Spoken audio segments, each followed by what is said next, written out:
Bonjour à tous, nous allons pouvoir démarrer ce webinaire dans le cadre de notre communauté de pratique du syndrome de Prader-Willi.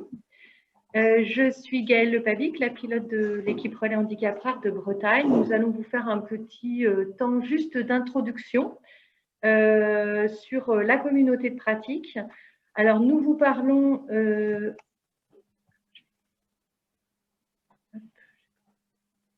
depuis le CHU de Rennes.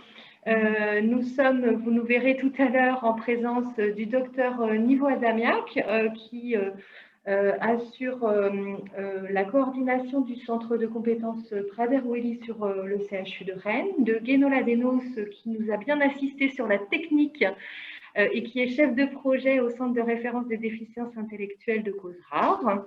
Et pour l'équipe relais, donc de moi-même et de Jean Brien, co-animateur, qui va nous rappeler rapidement quelle est l'origine de cette communauté. Et nous n'oublions pas nos partenaires indispensables que sont l'association Prader-Willi, qui sont connectés à distance, et le centre de référence des déficiences intellectuelles de cause rare et polyhandicap du CHRU de Brest, qui est également partie prenante dans cette communauté de pratique. Alors, je vais passer tout de suite la parole à Jean Brien, qui va nous rappeler l'origine de cette communauté de pratique. Jean, voilà. Alors, ok, donc une communauté de pratique telle qu'elle est nommée aujourd'hui regroupe des personnes qui se rassemblent pour partager et apprendre les unes des autres, face à face ou virtuellement, autour d'un intérêt commun. Cette pratique en Bretagne, nous l'avons initiée il y a maintenant un petit peu plus de 4 ans, lorsque nous nous sommes aperçus à l'équipe relais que nous rencontrions beaucoup d'équipes qui étaient totalement démunies face à l'accompagnement, à la prise en charge des personnes atteintes du syndrome de Prader-Willi. Nous constations par ailleurs que les personnes atteintes de ce syndrome faisaient partie des situations d'exclusion, que ce soit d'exclusion scolaire, d'exclusion de leur lieu d'hébergement, de leur lieu de travail, et c'est parmi celles qu'on rencontrait le plus souvent exclues. Et donc, nous est venue l'idée de développer ce que nous avons appelé dans un premier temps des équipes expertes.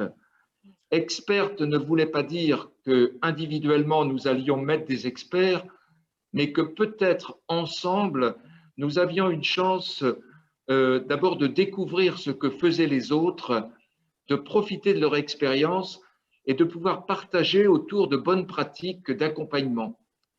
Et nous avons progressivement mis en place une méthodologie pour permettre à des équipes de présenter des situations et pouvoir évoquer ces situations ensemble et donc des pistes d'accompagnement, sachant que dans ces communautés de pratique, dès le début, deux composantes étaient absolument nécessaires, à savoir des professionnels présents et des représentants des familles.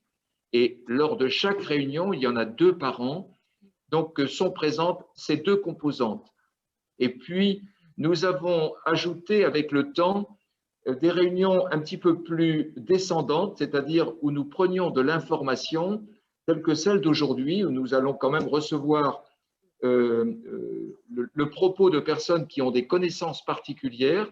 Mais la dernière fois que nous nous sommes réunis ici, nous avons partagé par exemple l'expérience de l'établissement du Grand Est qui héberge des personnes atteintes du syndrome de Prader-Willi afin de les questionner sur toutes les modalités qu'ils mettaient en place au quotidien pour que les choses soient vivables.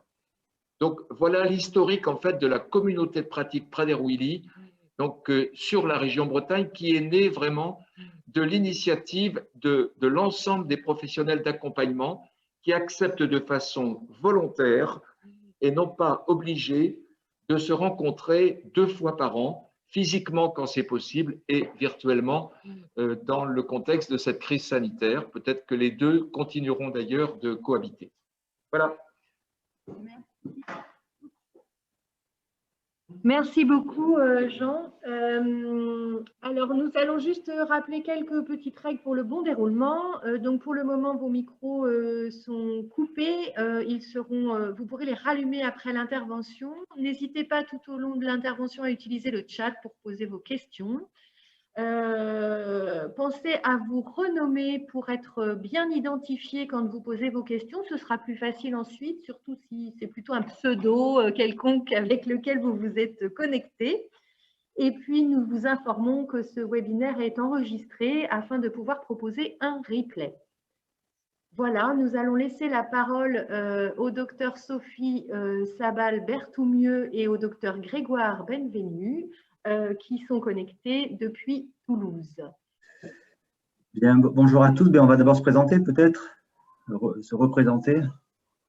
Donc, bonjour, moi je suis Sophie Sabal-Berthoumieux, je suis pédopsychiatre donc, dans le centre de référence de Toulouse sur le syndrome de Prader-Willi depuis plusieurs années.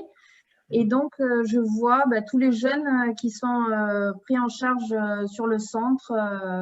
Voilà. Bien, moi, je suis le docteur Grégoire Benvenu, je suis aussi pédopsychiatre. Je m'occupe à l'hôpital des enfants, des grands adolescents. Et côté adulte, je vois aussi des patients majeurs, donc à l'hôpital de Rangueil de l'Arrêt à Toulouse. Voilà. Peut-être qu'on va commencer par ça. D'ailleurs, on fait un petit diapo sur le centre de référence de Toulouse. Quelques rappels, hein, vous connaissez sûrement. Donc à Toulouse, on est basé sur l'hôpital des enfants, donc c'est l'hôpital de pédiatrie. On est dans un service de pédiatrie endocrinologique. On reçoit donc des jeunes de toute la France puisqu'on est centre de référence nationale. Donc on les reçoit, en pratique, on en voit au moins 5 par semaine et on les reçoit sur une hospitalisation courte de 1 à 3 jours pour faire un bilan et qu'ils rencontrent toutes les personnes de l'équipe pluridisciplinaire. Donc, la fréquence, c'est tous les 6 mois pour les jeunes qui sont assez près. Et après, c'est à peu près tous les ans où on définit avec les familles des âges clés, en fait, pour venir faire ce bilan. Donc, soit à la fin de la scolarité en maternelle, soit à la fin de la scolarité en primaire. Voilà, ça, on le définit avec les familles. Et ensuite, ils sont suivis parallèlement par les centres de compétences dont ils dépendent au plus près de leur domicile.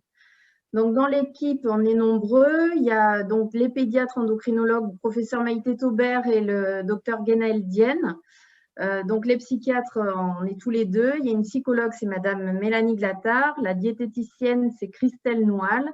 Et ensuite, il y a une grosse équipe de recherche qui travaille voilà, sur tous les projets de recherche parce qu'il y en a beaucoup au niveau du centre de référence.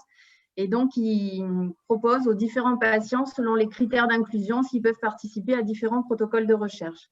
Et après, dans l'équipe, il y a aussi d'autres médecins qui interviennent de manière très ponctuelle. Donc, il y a la dentiste, l'orthodontiste, il y a la phoniatre, madame Fichot, il y a une orthophoniste, il y a l'orthopédiste. Voilà, donc en fonction des critères, on indique ou pas les consultations avec les différents professionnels. Et côté adulte, donc ça s'est structuré, on va dire, ça s'est bien structuré depuis 2-3 ans avec l'accueil de patients à l'hôpital Rangueil ou l'hôpital L'Arrêt, qui sont 2 hôpitaux très proches à Toulouse, soit sur un mode de consultation, c'est à L'Arrêt, soit selon un mode d'hôpital de jour, une seule journée à Rangueil. La fréquence est pareil, tous les 6 mois à 12 mois, en sachant qu'on peut recevoir tous les patients soit du territoire, mais que dans les faits, c'est surtout les patients du Grand Sud qui viennent, surtout le Grand Sud-Est plutôt, hein, puisqu'il y a également le centre de référence à Paris. Hein, donc, on va dire qu'on se répartit les tâches. Un médecin nutritionniste, le docteur Montastier, une endocrinologue, Solange Grunenwald, moi-même au plan de la psychiatrie, une diabétologue, Florence Labrousse, et un diététicien, M. Baron. Il y a également un psychologue, je vois marqué, Marc Jany, qui est présent. Et en ça, c'est structuré de façon un peu stable depuis 2-3 ans. Alors, quelques mots sur la place du psychiatre. Je te laisse. Alors, du coup, juste pour vous dire, donc on organise entre l'équipe pédiatrique et l'équipe adulte des consultations de transition. Donc, c'est une hospitalisation de jour où les jeunes qui ont l'habitude d'être suivis par l'équipe de pédiatrie rencontre dans le service de pédiatrie les personnes de l'équipe adulte. Donc ça, on a mis ça en place depuis 2 ans à peu près. Et donc, c'est histoire de passer le relais en douceur avec les patients qui sont un peu tristes de nous quitter et qui sont un peu frileux de découvrir ce qui les attend côté adulte. Donc, tout ça, ça s'est bien structuré depuis 2 ans. C'est vrai que Grégoire fait partie de l'équipe et a permis de mettre tout ça en place. Donc, c'est vraiment très intéressant. Donc, pour en revenir au syndrome, donc c'est un trouble du neurodéveloppement donc qui entraîne un développement de l'enfant qui est très particulier, c'est-à-dire qu'il y a des singularités tant au niveau du comportement qu'au niveau des échanges relationnels avec les autres. Et il y a des troubles psychiatriques qui sont plus fréquents dans ce syndrome que dans la déficience intellectuelle de manière globale. Donc, c'est vrai que c'est un diagnostic qui est posé très tôt dans l'enfance, puisqu'on fait le diagnostic à 2-3 semaines de vie. Donc, d'emblée, les parents sont au courant en fait, de ce syndrome et vont élever l'enfant avec la crainte de l'arrivée de tout ce qui est décrit dans le syndrome. Donc, ça, c'est quelque chose, nous, qu'on fait très tôt en termes de dépistage et d'information quand on les reçoit, même bébés, de dire attention, prenez le temps de découvrir cet enfant tel qu'il est. Il est d'abord lui avant d'être le syndrome. Parce que le fait de savoir le diagnostic, c'est très intéressant. Ça permet de prévenir tous les troubles à venir et de mettre en place beaucoup de choses, tant au niveau alimentaire que de la prise en charge précoce qui permettra une meilleure évolution. Mais en même temps, ça entrave la relation et la rencontre entre le parent et ce bébé qui est si particulier. Donc, nous, on les rencontre très tôt, même quand ils viennent comme ça, qu'ils viennent d'avoir l'annonce. C'est compliqué parce que, bon, ils sont souvent, il y a une sidération du fait de l'annonce, mais on insiste beaucoup sur cette rencontre et la stimulation de ce bébé qui présente une hypotonie majeure dès la naissance, des difficultés de succion, avec des difficultés d'alimentation qui sont contradictoires avec l'évolution qui est à venir pour cet enfant. Donc, pour les parents, c'est très compliqué. C'est-à-dire que la première période de bébé, je pense que c'est important de le savoir, même si vous vous occupez d'adultes, c'est que c'est une période presque de gavage, hein, c'est-à-dire qu'il faut l'alimenter à tout prix et tout ça en contradiction avec après le fait de freiner, fermer et réduire l'accès à l'alimentation. Voilà. Donc, c'est vrai que c'est un accompagnement tout au long de la vie, donc des bébés, mais jusqu'à l'âge adulte. Et c'est pour ça qu'on est content de travailler à deux, parce que c'est vraiment des prises en charge qui sont complémentaires, mais différentes aussi sur les conseils qu'on peut donner à ces familles. C'est vrai que là, dans cette présentation, on insiste surtout sur la place du psychiatre et sur les éléments de psychopathologie, mais c'est vrai qu'il faut quand même avoir tout ça en tête, tout ce qu'on se raconte depuis la petite enfance. Comme on le disait, il y a cette question de la transition vers l'âge adulte qui est extrêmement importante et qui vous concerne. On sait que j'en parle parce que l'intitulé, qu'on parlait bien de l'intitulé de l'adolescent et du jeune adulte, hein, donc finalement, les patients, les jeunes gens concernés par la transition. Et là, le psychiatre a vraiment une place à part, hein, il me semble, dans l'accompagnement des questionnements à la fois du jeune et des familles, et notamment de l'accompagnement du désir du patient et des familles, hein, sachant que ce désir-là peut des fois être un peu entremêlé, si je puis dire, l'accompagner, l'entendre, tout en ne finalement déniant pas la pathologie, sa réalité. Hein. Il y a tout de même des dimensions, certains freins dont il faut tenir compte liés au syndrome. Alors, c'est vrai que moi, je dis 2 mots sur… en fait, c'est des jeunes, donc bébés, qui sont hypotoniques, difficultés de succion et qui ont un retard global des acquisitions, qui vont rattraper au fur et à mesure. Et donc, cet accompagnement très tôt dans l'enfance est important parce que les parents ont l'impression que comme ils rattrapent, si vous voulez, la normalité, ils vont finir par marcher, ils vont finir par parler, ils vont à l'école, même s'il reste 1 an de plus en maternelle, ben, ils peuvent passer souvent en CP ordinaire, tout ça. Et donc, il y a toujours l'idée de rattraper la normalité dans la tête des parents. Et ça, c'est très délicat comme travail d'accompagnement parce qu'on est toujours sur le fil de dire oui, il va progresser, attention, la finalité quand même, ça sera son bien-être avant de rejoindre un cursus complètement normal. Donc nous, on est toujours sur ce fil-là et cet accompagnement de plus en plus parce qu'on s'aperçoit que quand on ne le fait pas suffisamment tôt, c'est ce que disait le docteur Bienvenu, il y a comme un déni en fait de la réalité de la pathologie. Voilà. Donc, au niveau de la transition… Au niveau de la transition, donc, nous, on aborde des sujets qui peuvent être finalement sensibles. C'est dont on se parle là, qu'il y a des sujets dont il faut tenir compte, des dimensions dont il faut tenir compte, au plan de la sexualité, des vulnérabilités alimentaires, on le sait, le relationnel. Donc ça, c'est quelque chose dont on parle et pour lesquels il faut se projeter, avoir tout de même minimum de projection, d'anticipation. Et donc, c'est vraiment des sujets qui sont douloureux à aborder pour le patient, pour la jeune personne, le jeune garçon, la jeune fille, et aussi pour les familles. Et notamment, la principale, vraiment le principal frein, on va dire, c'est l'absence d'autonomie alimentaire, vraiment, qui vient pour le moment, c'est pas de quoi sera fait l'avenir des recherches et des thérapeutiques, mais qui est pour le moment le principal frein à la quête, à la demande d'autonomie que peuvent avoir certains patients et certaines familles, sachant que l'autonomie avec un grand A, ça n'existe pas, c'est plutôt plein d'autonomie avec des petits A, il y a des champs d'autonomie. Celui de l'alimentation est pour le moment très compliqué à avoir, si vous voulez. Il y a des questions aussi qu'on aborde sur la protection, est-ce qu'il faut une curatelle, une tutelle, quel est le projet de vie d'orientation, là vous connaissez ça par cœur, je pense que vous en parlez souvent, qui est un sujet très problématique et qui entraîne souvent des grands questionnements et des angoisses chez le patient. Où est-ce que je vais aller? Combien de temps ça va prendre? Qu'est-ce que je veux? Donc tout ça, c'est notre travail de l'accompagner. De l'accompagner en étant modeste, parce qu'on vous le répète, nous les patients, on les voit tous les 6 mois ou tous les ans. Donc c'est vraiment plus une guidance, un cap que l'on propose. Bien sûr, on s'appuie beaucoup sur les équipes de proximité. Alors, quelques rappels. Alors, on est assez modeste, on fait des rappels. Je pense que vous connaissez très bien le syndrome. Alors, au plan cognitif, quelques rappels sur finalement les singularités du syndrome. Tu vas en parler?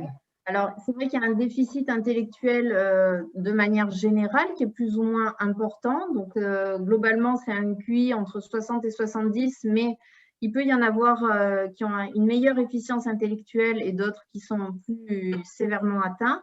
Moi, je voudrais dire 2 mots là, à ce sujet-là, justement parce que la question de l'efficience intellectuelle, c'est une question qui revient très tôt chez les parents, c'est-à-dire on aimerait prédire dès la première année de vie quelle sera son évolution sur le plan de l'efficience intellectuelle, chose qu'on ne peut pas du tout faire actuellement, alors même qu'on a la pratique clinique et qu'on a cette expérience, il est impossible de prédire comment va évoluer cet enfant, mais c'est quelque chose qui est très présent dans la tête des parents. Moi, je voudrais dire quand même, il y a une particularité chez ces jeunes, c'est-à-dire que finalement, cette efficience, si elle est légère, la déficience, en fait, plus l'enfant va se rapprocher d'un QI normal, plus l'enfant va prendre de plein fouet au moment de l'adolescence sa différence et ses particularités qui vont l'empêcher d'avoir une évolution comme les jeunes qui n'ont pas ce syndrome. Et ça, c'est très difficile parce qu'il y a à la fois les parents qui s'accrochent au fait que cet enfant va progresser au niveau des apprentissages, va continuer sur un cursus scolaire ordinaire, et à la fois, il sera éjecté, si vous voulez, ou il se sentira exclu du milieu protégé qui lui correspondrait le mieux. Donc, j'ai envie de dire, peut-être que c'est difficile d'accepter la déficience, mais finalement, quand elle est là, l'enfant accepte plus facilement sa différence. Voilà, c'était une parenthèse parce que ça me semble important. Alors après, il y a des troubles spécifiques des apprentissages. C'est vrai qu'il y a beaucoup de difficultés au niveau de la psychomotricité fine, il y a beaucoup de difficultés au niveau le logico-mathématique, tout ce qui est de l'abstraction, c'est très difficile. Par exemple, des parents me disent « Oui, c'est très très bien lire, il lit des pages entières, mais par contre, si on lui pose des questions, il est incapable d'y répondre. Voilà, c'est très difficile, il faut beaucoup les accompagner. » Donc, c'est vrai que tout ça, c'est aidé par une prise en charge très précoce. Les troubles du langage, alors, sont là, ça c'est très variable aussi. Il y en a qui vont acquérir un langage très tôt, de manière tout à fait ordinaire et qui vont très bien se débrouiller sur le plan verbal, surtout quand ils ont une atteinte dysomique au niveau du génotype, si vous voulez. Il y a différentes façons d'avoir le syndrome. Donc, il y a la délétion qui est la plus fréquente et la dysomie maternelle. On voit des différences aussi au niveau du phénotype, en fait. Ils n'ont pas la même expression. Donc, il y a des troubles du langage et il y en a qui n'ont pas de langage. Par exemple, à 6 ans, ils n'ont toujours pas acquis de langage. Voilà. Donc, c'est très, très variable. Au niveau de la cognition sociale, ils sont très limités aussi parce que, moi je parle de maladresse dans les interactions sociales, c'est-à-dire qu'ils vont arriver comme un cheveu sur la soupe auprès de leurs camarades, ils vont se faire exclure. Là encore, lundi, j'en voyais un Ça n'a rien à voir avec la cognition sociale parce que lui, il est plutôt compétent, mais il se faisait rejeter par les copains parce qu'il ne courait pas assez vite pour jouer à loup glacé. Voilà, ils s'en rendent compte et ils peuvent le dire. Voilà. Le stress, alors moi, je pense qu'il y a quand même un fond anxieux chez ces patients de manière générale qui est plus ou moins responsable des troubles du comportement qui peuvent s'exprimer. Et donc, il ne faut vraiment pas le négliger, c'est-à-dire qu'on ne s'en aperçoit pas forcément, mais il y a quand même une hypersensibilité au stress chez ces jeunes et un fond anxieux qui est quasi permanent, je pense. Tu veux continuer? Oui, alors on va tous se dire qu'on a une demi-heure. Donc on est très bavard, hein, donc il va falloir qu'on se régule. On a beaucoup de choses à dire. Non, bien sûr. Après, il y a tout ce qui est donc, du registre cognitif, ces rigidités, cette inflexibilité, ce caractère un peu, on pourrait dire ils sont bornés, ils sont têtus, mais c'est quelque chose, voilà, au plan cognitif, c'est compliqué de faire ce pas de côté. Au plan conceptuel, on l'a dit, hein, difficulté avec le sens figuré, la notion du temps, l'espace, la causalité, une mémoire des fois fragile, surtout à la mémoire de court terme, des troubles attentionnels.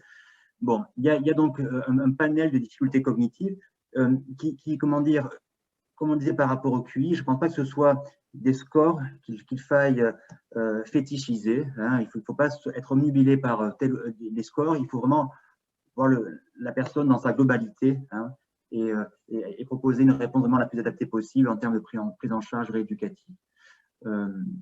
Donc, le comportement, les singularités comportementales, on va plus développer. Juste peut-être préciser que globalement, il y a, comme on disait, hein, le jeune qu'on a face à nous, ce n'est pas un Prader, c'est avant tout Jérôme, Marine, Lucas. Il y a différents phénotypes comportementaux, autant qu'il y a de sujets. Ça dépend, comme disait Sophie, du génotype, hein, de l'atteinte génétique, est-ce que c'est une délétion, une dysomie.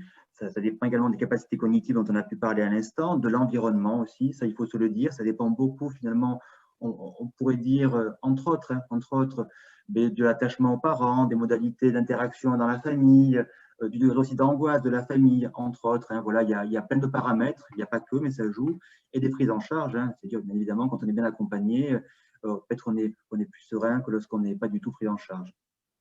Donc tout de même, il y a des spécificités qu'on va développer. Et ce qu'on voulait quand même préciser, hein, c'est qu'il y a tout de même des traits qui sont assez sympas quand on voit ces jeunes, qui sont très sensibles à l'humour, très drôles, et avec une mémoire très déroutante. Hein, c'est-à-dire que vraiment, ils ont une mémoire des lieux, des noms qui est assez spectaculaire. C'est vraiment très, très impressionnant. Alors, moi, je voudrais juste dire par rapport à l'environnement et la prise en charge, alors c'est dur à entendre, mais moi, je le dis très tôt aux parents qu'ils ont un rôle à jouer sur l'évolution de l'enfant, c'est-à-dire que le syndrome va évoluer, bien sûr, mais va se modeler aussi de par leur action. Alors, ce n'est pas pour leur mettre la pression, hein, bien au contraire, ni pour les culpabiliser non plus si l'évolution n'est pas si bonne que ça, mais c'est pour leur dire aussi qu'ils ont un rôle actif qui est possible, c'est-à-dire on ne subit pas ce syndrome, on peut aussi faire en sorte que ça se passe pour le mieux, notamment, alors je sais pas si on en parlera, mais par le côté un peu tyrannique qu'ils peuvent avoir très tôt vis-à-vis de leurs parents. Donc, il faut bien réguler au niveau d'un cadre éducatif, moi je dis souvent cohérent mais rassurant. Et pour les prises en charge, j'insiste beaucoup auprès des parents sur la qualité de la rencontre avec le rééducateur. C'est-à-dire qu'une personne qui a envie va aider, mais 100 fois plus ce jeune qu'une personne qui va y avoir un a priori. Alors, c'est vrai pour les rééducateurs, bon, qui en principe sont dans le soin et sont quand même assez bienveillants, mais on peut rencontrer certains rééducateurs qui sont un peu trop rigides et qui ont des a priori négatifs. Je dis souvent aux parents, à ce moment-là, vous n'insistez pas, il faut aller rencontrer. C'est une histoire de rencontre tout au long de la vie de ce jeune et on le verra après pour les institutions aussi. C'est très, très important ce que la personne qui est en face du jeune ressent et a envie de mettre en place. Pour en rajouter une couche peut-être sur l'environnement, parce que c'est très important, parce que côté adulte, on est confronté à des situations parfois un peu délicates. Hein. Il y a vraiment l'idée d'un cercle qui peut être autant vertueux que vicieux, hein, dans comment les interactions peuvent venir renforcer ou apaiser certains traits de caractère, certains troubles du comportement. Et vraiment, donc, on insistera beaucoup sur la place des tiers, hein, de comment tiercéiser les choses, hein, accepter peut-être l'aide, accepter peut-être des propositions de temps de répit, des temps d'accompagnement, les SSR. Je crois que la place des tiers, d'un regard aussi extérieur, ça peut venir vraiment être soutenant, même si des fois on n'a pas trop envie, même si on n'a pas forcément l'intérêt. Je crois vraiment que, on se répète, on va peut-être beaucoup le dire, mais il y a quand même quelque chose là à entendre autour de l'environnement et de ce qui peut se jouer. Au plan des spécificités du comportement, hein, il y a les traits un peu marquants du syndrome. Bon, on va se répéter, hein, mais on va le développer aussi après. Il y a tout ce qui est hypersensibilité au stress, cette irritabilité. Hein, ils sont vraiment, on pourrait dire, c'est de la dynamite à mèche courte. Hein, il faut une étincelle pour que ça explose. Hein, donc, c'est comment travailler pour que la mèche s'allonge, hein, la mèche du bâton de dynamite. Il y a l'intolérance à la frustration très forte, cette obstination, cette opposition, cette rigidité cognitive, ces crises de colère avec une modalité un peu on-off, quoi, hein, très étonnante, très explosive. Hein, des rituels, des répétitions, tout ça, on le développe après. C'est pour ça que je vais assez rapidement. Les grattages cutanés et la recherche alimentaire, bien évidemment. Alors, les colères, moi, je les présente toujours comme, si vous voulez, quelque chose qui, dans le développement classique de l'enfant, les colères font partie du développement dans la période d'opposition entre 2 et 4 ans. C'est quelque chose qui fait partie du développement ordinaire. Ces colères, j'ai envie de dire, elles vont perdurer dans le temps parce que le jeune n'aura pas acquis la façon, hein, de digérer la frustration, de pouvoir passer à autre chose et va rester sur ce mode colérique qu'on peut voir chez le tout petit. Parce qu'en fait, les parents, souvent, ils ont un questionnement en disant, quand il y a les colères qui arrivent là vers 3 ans, en disant « Ah, mais je ne sais pas si c'est des colères comme son frère aîné les avait ou si c'est le Prader-Willi qui fait que c'est les colères du Prader-Willi. » J'ai dit « Bon, au final, on s'en fiche de savoir d'où elles sont ces colères. L'idée, c'est de l'aider à en avoir le moins possible et à pouvoir les gérer. » Alors, les gérer, lui, il ne va pas pouvoir, en grandissant, acquérir ce que les autres, hein, peuvent acquérir, c'est-à-dire la maturité intellectuelle qui fait qu'il va comprendre qu'on peut différer, qu'on ne peut pas faire ce qu'il avait décidé qu'on ferait aujourd'hui, là, maintenant. Il peut différer. Le jeune Prader-Willi ne peut pas différer et se sent bloqué, finalement, hein, dans sa façon de raisonner, et la colère va arriver là. Moi, je la vois comme quelque chose, comme un court-circuit au niveau cérébral. Je me le représente comme ça et j'en parle comme ça. Et la seule façon bon, on en parlera après, mais de l'apaiser, c'est de mettre à distance tous les stimuli. Donc, c'est vrai que c'est très difficile à gérer. Les parents ont vraiment beaucoup de mal avec la gestion de ces colères. Et j'ai envie de dire, plus on donne les clés aux jeunes pour pouvoir lui-même la gérer et la faire passer, plus c'est acquis parce que pour l'avenir, c'est ce qui l'aidera à lui avant tout. Voilà. On parle des familles, mais aussi des institutions. Il y a beaucoup d'institutions qui sont en difficulté par rapport à ça, hein, donc ils ne comprennent pas ce qui peut se passer. D'autant que des fois, ce sont des faits un petit peu anodins qui les déclenchent. Alors, on vous a fait une liste à la Prévert, l'anxiété, l'ennui, un changement inattendu, très fréquemment, ça, le changement inattendu de programme. Les incohérences éducatives, c'est-à-dire mon éducatrice référente me dit blanc, et l'éducateur d'à côté me dit noir, c'est insupportable, qu'est-ce qui se passe? J'explose.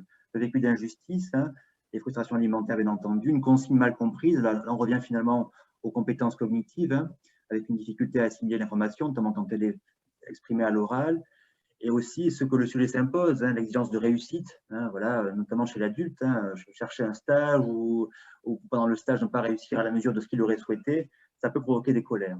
Hein, donc c'est des violences souvent classiques, avec des charges d'agressivité, alors diverses et variées. Hein.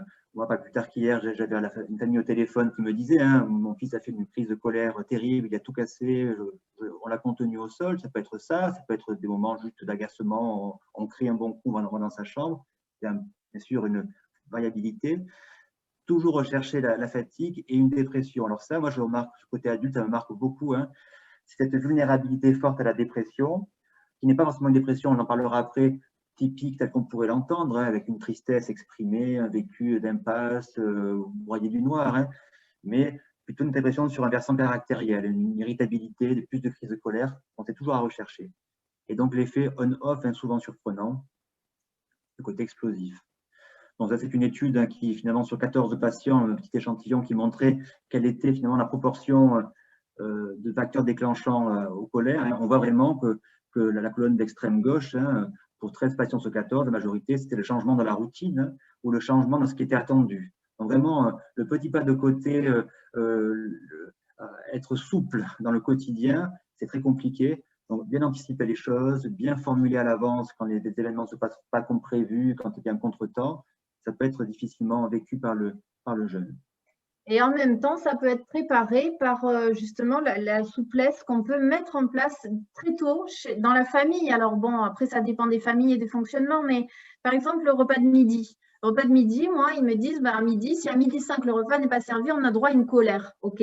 Alors, il y a d'autres familles qui me disent, moi, le repas, c'est entre midi et 13h. Comme ça, je ne me mouille pas. Si à midi et demi, on passe à table, tout va bien parce qu'on est dans le créneau entre midi et 13h.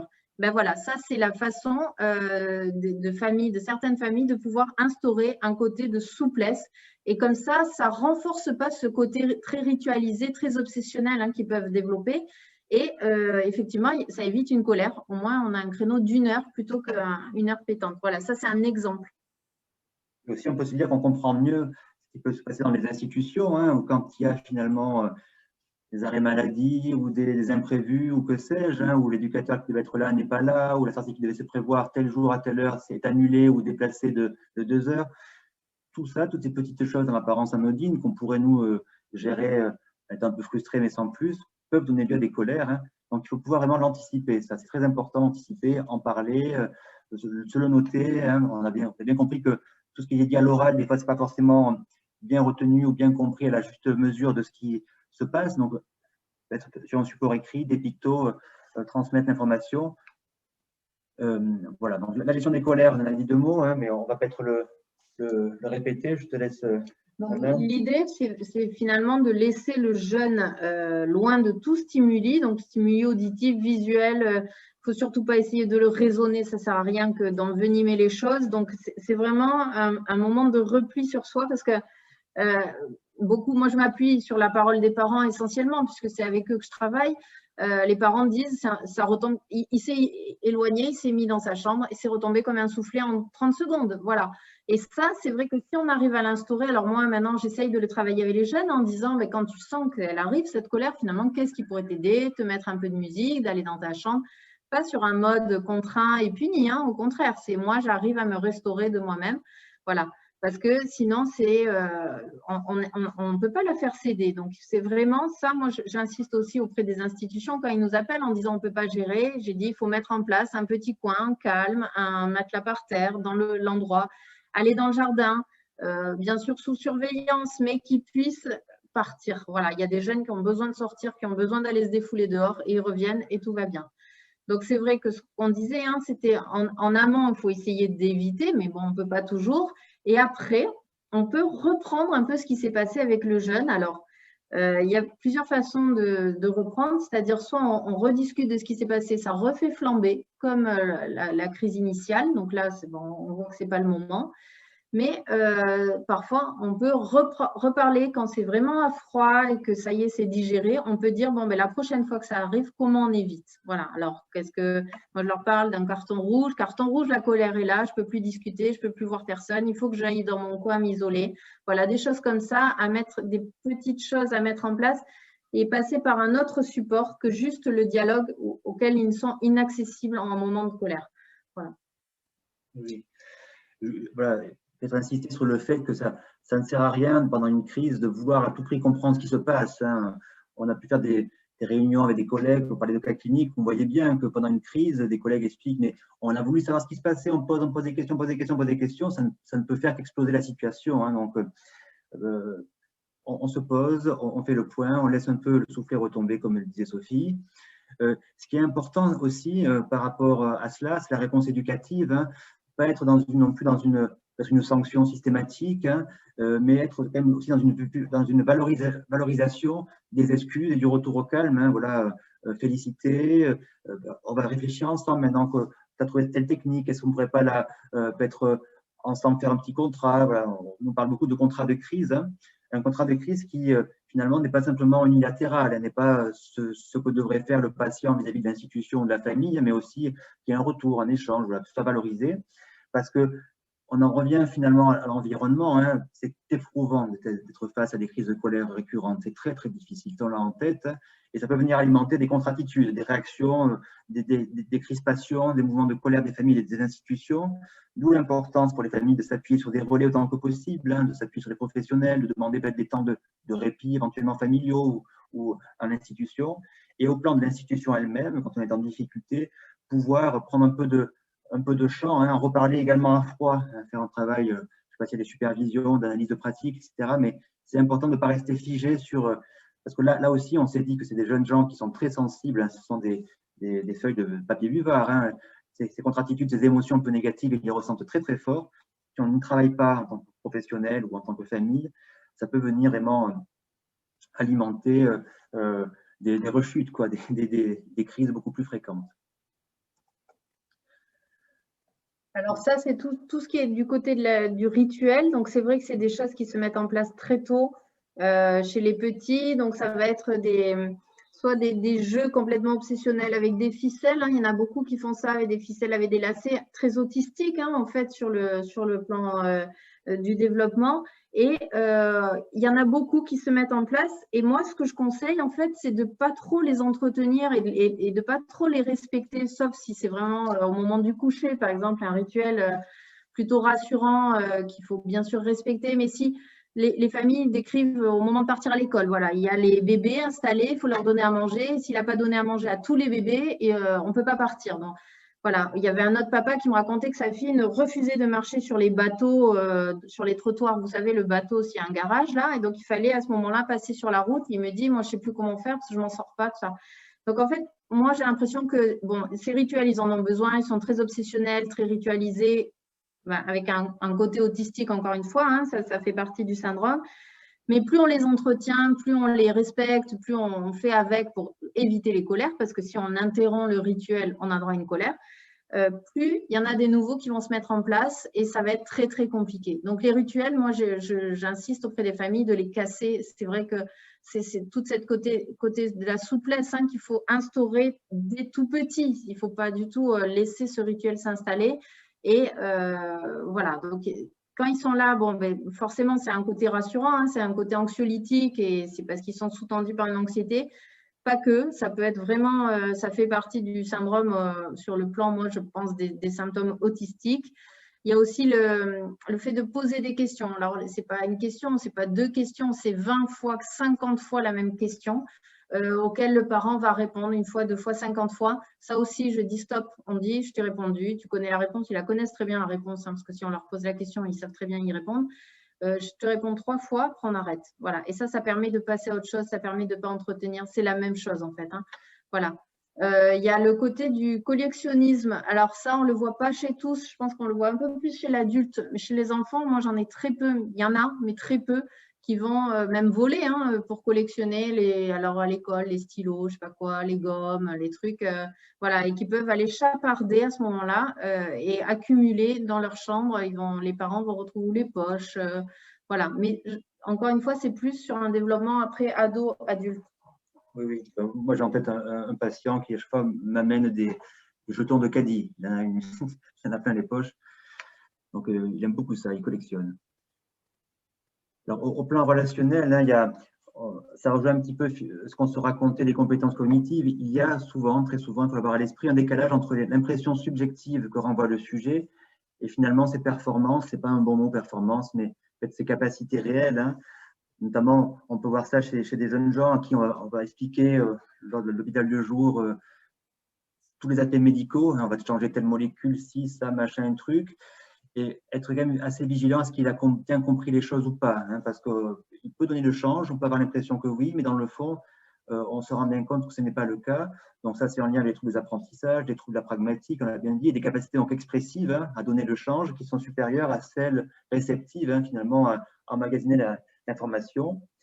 Donc nous, côté adulte, c'est vrai qu'on s'appuie beaucoup, hein, moi je reçois systématiquement les familles, hein, toujours, hein, parce qu'il faut ce regard tiers, pour mettre un peu en perspective, s'assurer que les choses sont bien telles qu'on nous les rapporte, et ne pas hésiter à répéter, à reformuler, un peu à radoter, pour s'assurer que le patient, la jeune personne comprenne bien. Notamment moi, quand je prescris un traitement, je répète beaucoup, hein, je fais le perroquet, hein, les effets indésirables, l'observance, il ne faut pas qu'il y ait de malentendus. Hein. L'autre jour, on a fait une consultation ensemble pour une jeune là, qui faisait sa consultation de transition. Moi, j'avais vu la maman d'un côté et Grégoire a vu la jeune. Et la maman me témoigne que finalement, elle a des comportements où elle injure, elle insulte les autres. Voilà, elle est encore scolarisée en lycée là. Et du coup, elle se met à mal parce que elle a un comportement très agressif au niveau verbal vis-à-vis des autres. Et donc, quand on se voit tous ensemble pour faire le point, je dis à Grégoire, je lui parle en lui disant, ben voilà, elle présente des comportements inappropriés vis-à-vis des autres, tout ça. Et alors Grégoire qui me dit, mais qu'est-ce que ça veut dire alors inapproprié? Et voilà. Et donc on a dit, ben oui, c'est vrai qu'elle peut insulter les autres, elle peut leur dire des méchancetés, voilà. Et donc on a précisé, c'est vrai que moi, je n'avais pas fait attention à ça. Grégoire m'a gentiment souligné que inapproprié, c'était peut-être pas tout à fait le terme qu'elle pouvait comprendre. Voilà. Alors, il faut se méfier parce qu'ils ont un côté où, surtout ceux qui ont une dysomie, hein, ils peuvent s'exprimer de manière très, très pointue. Hein, ils ont un vocabulaire très développé, très adapté. Ils donnent vraiment le change sur leur côté verbal. Par contre, ils n'ont rien compris de ce qu'on leur a dit, ils n'ont rien retenu et ils ont compris toute autre chose. Alors, il faut faire attention, je fais une parenthèse. Souvent, quand on parle comme ça, de manière globale, alors ils vont fixer sur un petit détail et ils vont bloquer sur ce détail. Toute la globalité du discours, tout ce qu'on aura dit, ça c'est passé à côté. Par contre, le détail, il va être en boucle dessus et ils vont revenir des jours et des jours dessus. Voilà. Donc, tout ça fait que souvent, les institutions ou les professionnels qui ne connaissent pas très bien le syndrome peuvent se dire non mais il se fout de moi, là il a tout à fait compris et là cette colère c'est inadmissible, c'est vraiment, je ne suis pas d'accord, c'est pas du tout le syndrome, il fait exprès parce qu'il a très bien compris ce que je lui ai dit et en fait non, il ne fait pas du tout exprès et il n'a pas compris ce qu'on lui avait dit malgré le fait qu'il donne le change, donc attention à ça. Par exemple, c'est récemment, donc je prescrivais un traitement antidépresseur à un jeune homme. Donc, systématiquement, j'explique les effets indésirables potentiels, notamment un qui est qu'en début de dose, en début de prise, on peut être un peu barbouillé. Comme quand on a la gastro, je dis comment ça je vais avoir la gastro? Comment ça avoir la gastro? C'était, je lui prescrivais la gastro et impossible de parler d'autre chose. Donc, voilà, donc c'est vraiment pour illustrer ce que raconte Sophie. Dans le comportement, même quand ils sont grands, hein, peut paraître des fois un peu immature, un peu impulsif, les conduites désinhibées, hein, avec une absence de pudeur, ça c'est fréquemment observé. Et il faut pouvoir poser la question, je pense, hein, parce que des fois les familles n'en parlent pas forcément, ni les institutions. Moi, je pose systématiquement la question, ça peut être un peu dérangeant à entendre, mais c'est important de la masturbation. Hein. Est-ce qu'il y a des masturbations des fois, des inhibitions, est-ce qu'ils le font n'importe où, est-ce qu'ils ont compris qu'il y a leur intimité qui peut se mettre en retrait, est-ce qu'ils peuvent des fois mettre les mains aux fesses des filles ou des garçons? Ça, c'est important parce que c'est quand même un véritable frein en plan social, hein, et quand c'est présent et qu'on part en stage, en ESAT, etc., ça peut être rédhibitoire, hein, pour un accueil. Enfin, il y a un point qui est très important, c'est celui des fabulations et des mensonges, hein, où des fois la frontière entre fabulation et délire est compliquée. Et alors c'est très subtil, hein, mais des fois, on pourrait peut-être penser à tort qu'il délire et prescrire un traitement antipsychotique, par exemple. Donc il faut bien faire la différence entre ce qui est quelque chose du registre d'un symptôme psychotique, en dehors de la réalité, hein, quelque chose qui va se construire sur une interprétation délirante ou quelque chose qui va être construit sur une hallucination, et finalement la fabulation, où on pourrait dire, on est entre nous, hein, mais quelqu'un qui prendra son désir pour des réalités, si vous voulez, quelque chose comme ça, avec un peu sans filtre. Ça, je pense que ça peut vraiment être, c'est aussi vraiment clarifier ça, ce que ça peut poser souci dans l'évaluation. Hein. Alors là aussi, hein, la fabulation, on n'en parle pas, mais c'est souci que ça pose avec les familles et les institutions. Hein. Ils racontent des bobards, c'est n'importe quoi. Et des fois, avec l'idée qu'à force de trop crier au loup, notamment au plan de la sexualité, on peut des fois passer à côté de vraies choses, hein, notamment je pense aux agressions sexuelles. Hein. Quelqu'un qui va dire qu'il y a eu des rapports, à force on va croire que c'est toujours le même bobard, et passer à côté d'un vrai attouchement, quelque chose qui a pu être vraiment délicat pour le patient. Donc ça fait vraiment partie du syndrome. Alors, on n'arrive pas très bien à l'expliquer. Donc, c'est un grattage. Alors, au niveau cutané, ça ne sera jamais sur une peau saine. Ça part toujours soit un bouton de moustique, soit une croûte, soit un bobo, soit quelque chose en fait qui fait relief sur la peau. Même au niveau, nous à l'hôpital, ils ont le bracelet d'hospitalisation. Là, ils ne le supportent pas en fait. C'est quelque chose qui va, voilà. Donc, il y a quand même une hypersensibilité cutanée à ce niveau-là. Et donc, ces grattages, alors souvent sous-tendus par de l'anxiété, voilà, très probablement de l'ennui aussi, ils vont se mettre à trafiquer la croûte et ne pas supporter que cette croûte se reforme. Et donc, ça, de manière très, très ritualisée, jusqu'à en daille, hein, on le voit chez des jeunes adultes, des ulcères très, très profonds. Alors ça, c'est au niveau cutané de manière générale. Et il faut faire attention parce que là, depuis quelques années, on s'est aperçu qu'il y a toute la sphère anogénitale, en fait, surtout anale, avec la recherche probablement de sel et des grattages à ce niveau-là. Alors nous, chez les jeunes ados, adultes, enfin ados, enfants ados, on n'avait pas du tout cette notion.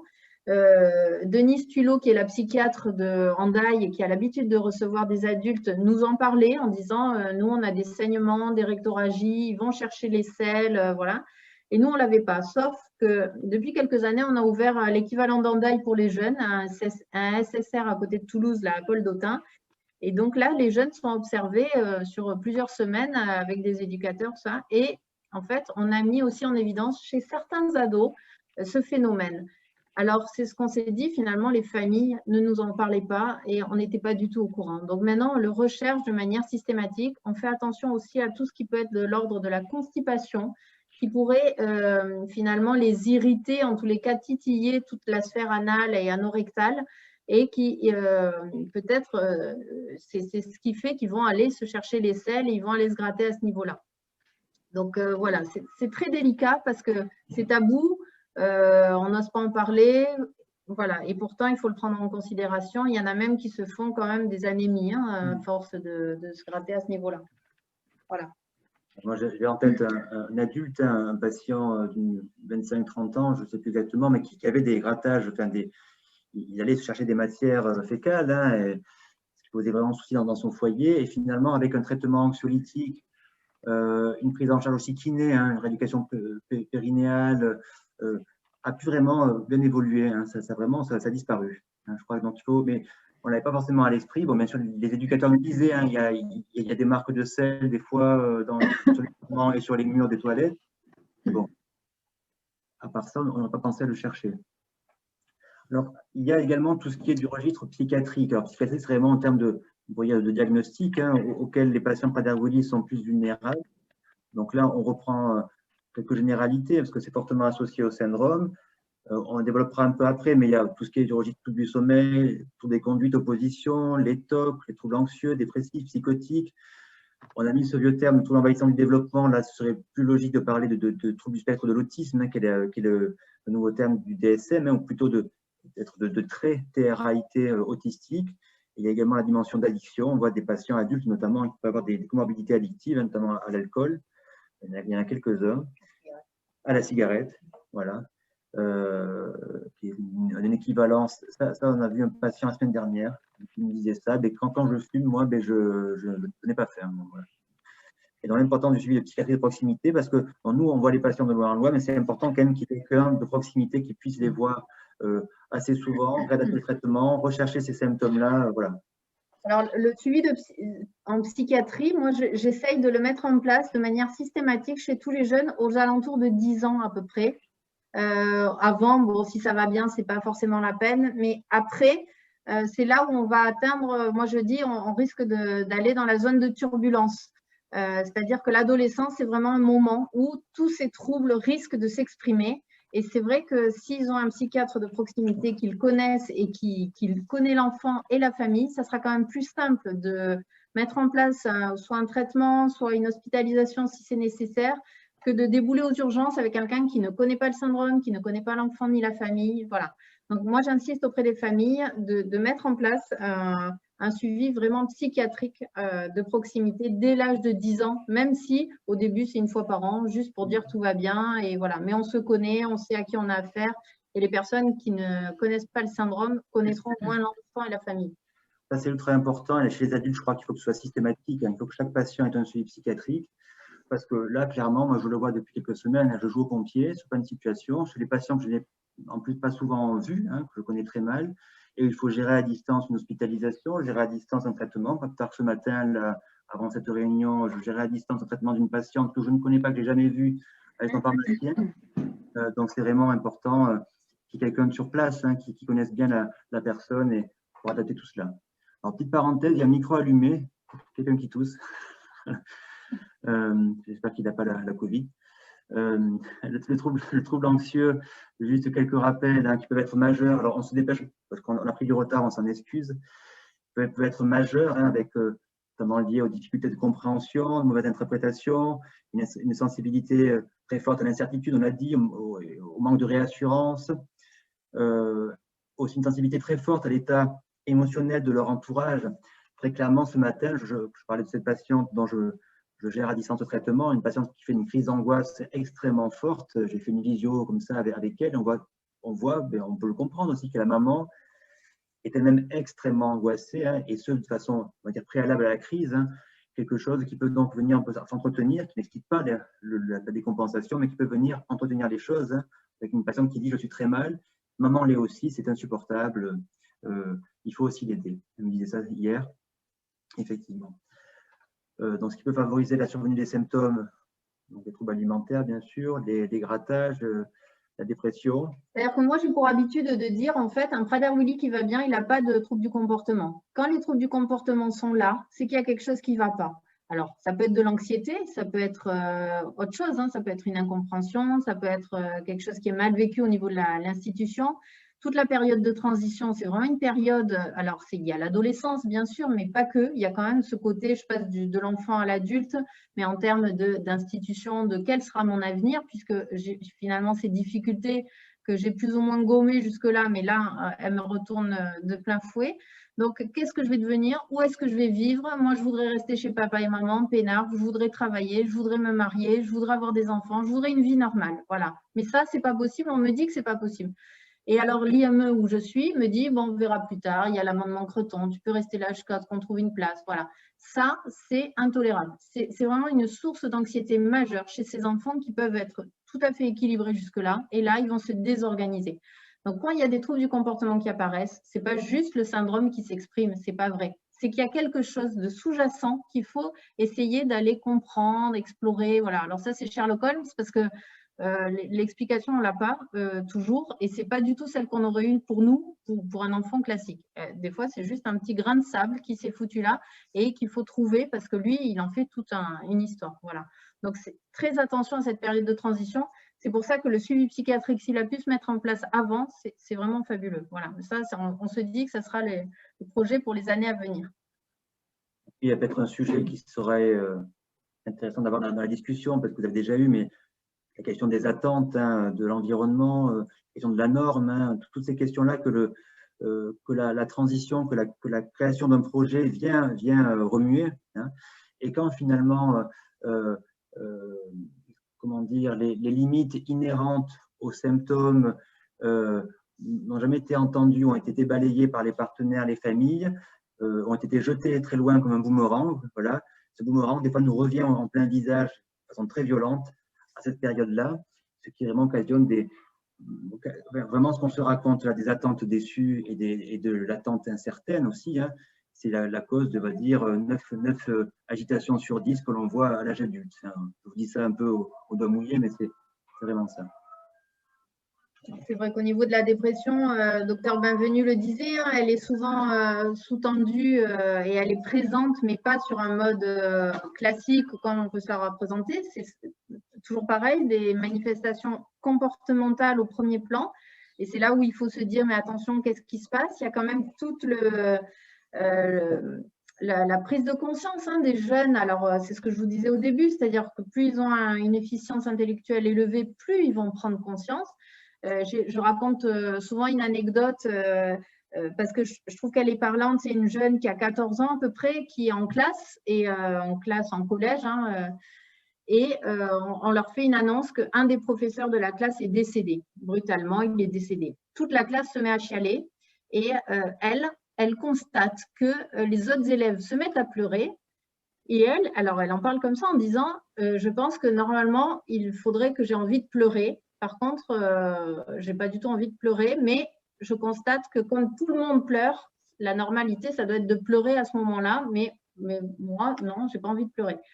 Du coup, prise de conscience de sa différence. Voilà. Alors, c'est un côté très particulier, hein, mais en fait, ça peut quand même entraîner une dépression, en tous les cas. Voilà. Et tout ça, il faut le prendre en considération, il faut l'accompagner, il faut le traiter s'il y a besoin, parce que c'est des jeunes qui peuvent être en souffrance, hein, de réaliser que la vie ne sera pas comme celle des autres.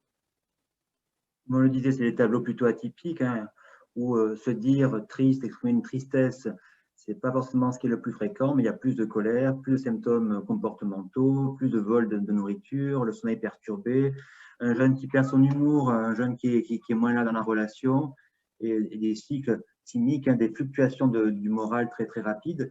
Alors, on a marqué forte prévalence lors de la transition, c'est vraiment empirique, hein, il n'y a pas d'études, hein, mais c'est un constat que moi, vraiment, je n'ai pas un épandeur à antidépresseurs, hein, loin de là, hein, si on s'en passe, on s'en passe, mais il y a quand même, je suis amené très souvent à prescrire des traitements antidépresseurs chez les jeunes adultes, hein, surtout ceux qui sont à la maison ou en attente d'une institution. Pour les troubles psychotiques, alors troubles psychotiques, on entend par là, on va dire plutôt symptômes psychotiques, hein, tout ce qui est hallucination, délire, désorganisation. On en retrouve, d'après la littérature, dans 10% des situations d'adolescents entre 14 et 21 ans. Alors, c'est compliqué parce que trouble psychotique, si on se réfère au diagnostic des classifications médicales, le trouble psychotique, ce serait schizophrénie, mais on n'en parle pas souvent ça, dans le Prader-Willi, c'est plutôt des symptômes, plutôt des signes. Lorsqu'il y a un délire, c'est plutôt pauvre, hein, pauvre au sens de ce qui est exprimé, hein, souvent une persécution, souvent un vécu hypochondriaque, je suis malade, il y a quelque chose de l'organe qui ne marche pas, c'est pas normal, il me faut faire un prélèvement sanguin pour voir ce que j'ai. Les hallucinations acoustico-verbales, hein, surtout, il y en a très peu visuelles. Quand c'est visuel, c'est souvent neurologique, hein, c'est peu fréquent dans notre expérience. J'en ai un que je connaissais ado, il y avait la télé qui lui parlait. Voilà, Harry Potter lui parlait à la télé. Voilà. C'est vraiment. Après, c'est très rare. Enfin, moi, dans ma pratique clinique, j'en vois très peu. Ouais. C'est relativement rare, c'est vrai que 10%, bon, on va voir. On les a pas. Ouais. Alors, à ne pas confondre, comme on disait, avec cette tendance à la fabulation qui est plus liée à une immaturité affective. Hein. Donc ça, le distinguo est des fois un peu difficile à faire. Donc, il faut bien préciser les choses, bien parler aussi avec l'entourage pour un peu mieux comprendre ce qui se joue. Hein.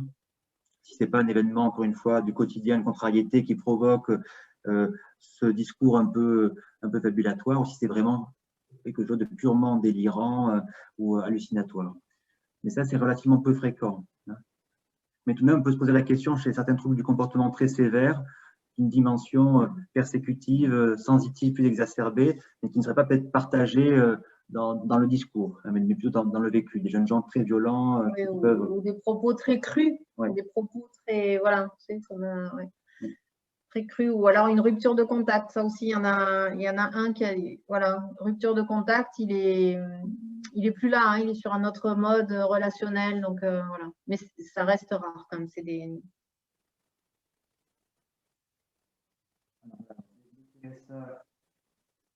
Plus de symptômes autistiques que d'autres déficiences de QI équivalents. Donc, les symptômes autistiques apparaissent précocement, hein, ça c'est valable pour n'importe quel enfant, ça apparaît généralement avant l'âge de 3 ans, classiquement, souvent associé, mais ça peut se laisser en parler, Sophie. Oui, alors en fait, c'est des traits autistiques qu'on retrouve chez ces jeunes, donc notamment le fait de ne pas avoir la bonne distance avec l'autre, d'éviter le regard, d'être renfermé sur ses jeux, je vous disais, avec les ficelles. À l'école, hein, ils ont des difficultés majeures d'entrer en relation avec l'autre, donc très peu de relations, de communication. Alors, indépendamment du langage, hein, effectivement, il peut y avoir un retard de langage, mais même quand ce n'est pas le cas, on peut avoir des traits autistiques. Après, il y a certains jeunes qui ont vraiment un autisme, là j'en ai encore vu un la semaine dernière, au premier plan. C'est-à-dire que là, on n'est plus sur du Prader-Willi, on est sur de l'autisme. Voilà, alors c'est très très rare, il y en a. Voilà. Alors là, j'ai envie de dire, c'est double peine presque, parce que là, pour le coup, c'est vraiment un diagnostic d'autisme et de Prader-Willi. Parce que dans le Prader-Willi, il y a des traits autistiques. Voilà, quelques traits qui nous font penser à l'autisme, les stéréotypies, voilà, le défaut relationnel, les intérêts restreints, le manque d'empathie, voilà, le manque de théorie de l'esprit, voilà. Mais c'est mêlé dans le syndrome de Prader-Willi et ça en fait partie. Voilà. Trouble du spectre autistique à part entière, ça existe aussi, mais c'est très, très peu fréquent. On va en reparler après si vous le souhaitez. Là, on dit quand même 2 mots de la conceptualisation. Alors, les organisateurs nous parlaient de Denis Tuyot, c'est vrai, Tuyot qui avait fait un article conceptualisé finalement les troubles du comportement chez les patients Prader-Willi, ce qu'on peut en retenir de ce schéma, c'est dire qu'il y a finalement des traits durables, hein, c'est cette espèce de phénotype comportemental qu'on vous a listé, hein, avec cette irritabilité, cette tendance à la colère, cette inflexibilité, etc. Donc là, une strate numéro 1, nous dit-elle, sur lesquelles se rajoutent peut-être des traits plus spécifiques selon les sujets, avec des profils plus psychotiques, d'autres plus compulsifs, d'autres plus impulsifs. Et ce sont des traits durables, hein, qui ne fluctuent pas avec le temps, qui ne dépendent pas des facteurs de vie de l'environnement. Mais par contre, il y a des états qui vont être exacerbés par des éléments de vie, notamment par des facteurs des crises d'angoisse, des moments d'hallucination, de délire, souvent, on va dire, en lien avec les facteurs de stress de l'environnement, hein, du parcours de vie. Là, c'est juste pour vous dire qu'il y avait un article qui est sorti en 2017 qui avait un peu conceptualisé les choses, hein. On passe rapidement, c'est pour rendre hommage à Denise. Et en fin, dernière partie, on parle de l'attachement et des affects. Il y a deux, trois diapos qu'on a fini. Donc l'attachement, alors on a mis les inséparables parce que c'est, moi je suis très marqué par les jeunes gens que je vois qui peuvent des fois avoir des relations amicales ou même de couple, hein, qui durent très très longtemps comme ça. Hein, c'est des inséparables. C'est les patients qui se lient très vite à autrui, hein, donc autant d'amis que d'amour, avec une importance d'avoir la vie la plus normale possible. Ça, c'est quelque chose qui revient très souvent côté adulte, hein, et des questions très douloureuses, hein, pour les jeunes gens que l'on voit. Est-ce que je peux me marier, avoir des enfants, des fois des projets un peu ubuesques de fugue. Je me rappelle une patiente qui avait dit, mon petit copain, qu'il a une voiture sans permis, on va partir du foyer et vivre notre vie, c'est insupportable de rester là. C'est très important pour eux, cette question de la normalité.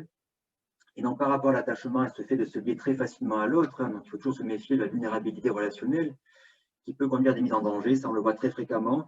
Je reviens sur la patiente de ce matin qui ne va pas bien, qui m'appelle et qui je prescris à distance. Elle, ce qui s'est passé, c'est que la semaine dernière, cette jeune femme de 20 ans, dans le bus, elle est apostrophée par un homme, hein, et qui, sur le trajet du bus, lui a déclaré sa flamme. Et lui a dit, écoute, toi et moi, c'est pour la vie. On va se retrouver à la Saint-Valentin et on aura un rapport sexuel. Et cette jeune femme était tout à fait, comment dire, en soi consentante. Elle était même assez flattée de cela. Et c'est le soir, quand avant, elle lui dit, bon sang, tu t'es mis en danger, tu ne te rends pas compte de ce qui aurait pu se passer, que là, prise de conscience et grosse flambée d'angoisse. Et depuis, elle est très mal, hein, très mal, avec des réactivations de traumatisme passé. Vraiment une vulnérabilité relationnelle très forte. Hein. Peut-être que tu veux... Oui, alors, bon, il y a le côté de la sexualité, le risque de mise en danger de ce côté-là, mais moi j'ai un autre exemple plus jeune, par exemple, ils font tout pour avoir des amis, c'est-à-dire que autant ils arrivent à avoir des amis, mais alors presque des amis qui ont le syndrome, hein, c'est-à-dire qu'à Hendaye ou à Paul d'Autun, ou quand ils rencontrent d'autres jeunes qui ont le syndrome, alors là, ils sont très amoureux, très amis, voilà. Mais après, dans les relations amicales tout venant, c'est beaucoup plus complexe et voilà, ça dépend sur qui ils tombent. Ils peuvent être vraiment chapeautés par un jeune très bienveillant qui le prend un peu sous sa coupe et qui va l'aider à avoir des relations, alors souvent dès la maternelle, hein, où on voit que ça évolue comme ça avec ce côté, mais si, c'est une amie qui l'invite régulièrement, tout ça, très bien. Mais sinon, c'est compliqué. Ils se font souvent exclure, moquer, voilà. Et donc, on peut abuser en fait de ces jeunes. Moi, j'ai une histoire un peu comme ça, qui est une gamine qui va plutôt bien sur le plan intellectuel, mais bon, voilà, qui était scolarisée normalement au collège, qui mange à la cantine. Et on lui a fait faire, c'est-à-dire que bon, à table, personne ne lui parle jamais. Là, on a osé lui parler, donc elle s'est dit chouette, j'ai une opportunité pour avoir des amis. Et là, il lui dit, t'es pas capable de te mettre les os de poulet dans le nez. Voilà. Et donc, elle l'a fait pour avoir des amis. Et comme il rigolait, elle était contente parce qu'elle a fait plaisir à ses amis. Voilà. Donc, toutes ces difficultés d'interprétation, ces difficultés cognitives, hein, dans l'interaction, font qu'ils peuvent se mettre en danger. Alors là, bon, voilà, c'était pas grave en soi, mais au niveau de la sexualité, c'est pareil. C'est-à-dire, t'es pas capable, voilà. Et pour avoir des amis, pour répondre de manière positive, pour être le plus normal possible, si, peut-être que je suis capable de faire ce que tu me demandes de faire. Voilà. Donc, on parle toujours de la mesure de protection, est-ce qu'il y a une curatelle, une tutelle, en sachant que là, bon, c'est peut-être une position, je parle à mon nom, mais il me semble que ces mesures de protection, c'est toujours mieux quand c'est un tiers qui s'en occupe. Hein, parce que des fois, quand c'est les parents, par exemple, qui gèrent les finances ou le quotidien, c'est facilitant en termes de praticité, hein, c'est plus simple que d'avoir à passer par des appels téléphoniques pour telle ou telle somme d'argent. mais ça peut vraiment venir cristalliser tout de même des conflits. Et bien sûr, par rapport à cette vulnérabilité, de tout répéter encore et toujours, à rappeler les choses aux jeunes qu'on a face à soi. Dans le site aussi, on le cite, mais on ne va pas en parler, on n'a pas le temps. La dernière diapo, c'est la sexualité. Alors, avec ce paradoxe qu'on met dans la premier point, c'est qu'il y a souvent des relations sentimentales où l'on court. Hein, c'est pour ça que on a mis les perruches. Moi, je suis marqué par ces jeunes gens qui ont des relations qui durent 10-15 ans. Et ils sont dans l'autre bout de la France, ils s'appellent tous les jours à heure fixe, c'est important. Et c'est mon amoureux, c'est mon amoureuse. Et avec, de l'autre côté, donc, ce côté à Hendaye notamment, que tu en parlais mieux que nous, mais ça, on nous raconte, hein, Hendaye comme lieu de rencontre où on va rapidement se lier à l'autre, s'attacher très vite, avoir un amoureux dès qu'on arrive, être dans une relation exclusive. Oui. Donc, rester vigilant, on se répète, sur les mises en danger, dont le sujet n'a peut-être pas conscience, c'est tout ce qui est diffusion de photos, de vidéos sur Internet, les rapports sexuels pour faire plaisir à l'autre, les rapports contre la nourriture, hein, tout ça, ça revient à cette question du consentement, cette notion de consentement qui n'est pas forcément, comment pourrait-on dire, acquise ou acquise de la même façon que celle qu'on pourrait entendre, nous. Hein. Mais on peut toujours rester vigilant à ça parce que ces jeunes gens que l'on voit n'ont pas forcément notion qu'ils se sont mis en danger ou que c'était mal. Hein, c'était mal. J'ai en tête une patiente qu'on a vue en décembre qui s'est inscrite sur les réseaux, sur un site de rencontre, hein, qui s'est dit c'est bon, là, je veux un copain, inscrit sur un site de rencontre et qui faisait venir la nuit chez elle, à l'insu de ses parents, des adultes, pour avoir des rapports sexuels. Et quand on lui en parle, on sent bien qu'elle ne mesurait pas le degré de danger qu'elle allait s'exposer, hein, vraiment. Donc ça, répétez. Ça et les photos là, sur Internet, tous ces réseaux sociaux là où voilà, on a une jeune aussi hein, qui avait pris des photos de ses parties intimes pour les diffuser sur Internet sans penser à mal, voilà, sans penser qu'elle se faisait avoir et qu'il ne fallait pas le faire. Voilà. Et après, le désir d'enfant, en fait, qui est très… Alors, il y a une particularité un peu dans ce syndrome. Il y a une obsession pour les bébés. Voilà. Alors, les bébés, ils adorent les bébés. Alors, ils adorent les animaux aussi, mais ils adorent les bébés. Et très vite, les petites filles, alors elles jouent à la poupée comme toutes les petites filles, mais c'est au-delà du jeu de la poupée, quoi. C'est vraiment une obsession pour le bébé qui peut perdurer à l'âge adulte et qui encore, il n'y a pas longtemps, nous interrogeait sur la possibilité d'avoir des bébés. Voilà. Il y a le côté de s'occuper des bébés, d'être assistante maternelle, de travailler en crèche. Et voilà, c'est quand même très, très présent, mais surtout chez les jeunes femmes, hein, finalement. Ouais, voilà. Et donc ça, c'est des questions qui souvent me posent. Est-ce que je peux avoir des bébés? Quand? Comment? Est-ce que vous pourrez nous aider? Ça arrive des fois. Et à l'inverse, on a pu avoir des questions à l'inverse, c'est pas anecdotique, mais on va quand même le dire, de parents qui ont pu nous demander comment est-ce qu'on pouvait accompagner la stérilisation. Hein, et voilà. Et donc ça pose des questions quand même éthiques très, très, très complexes, hein, très difficiles.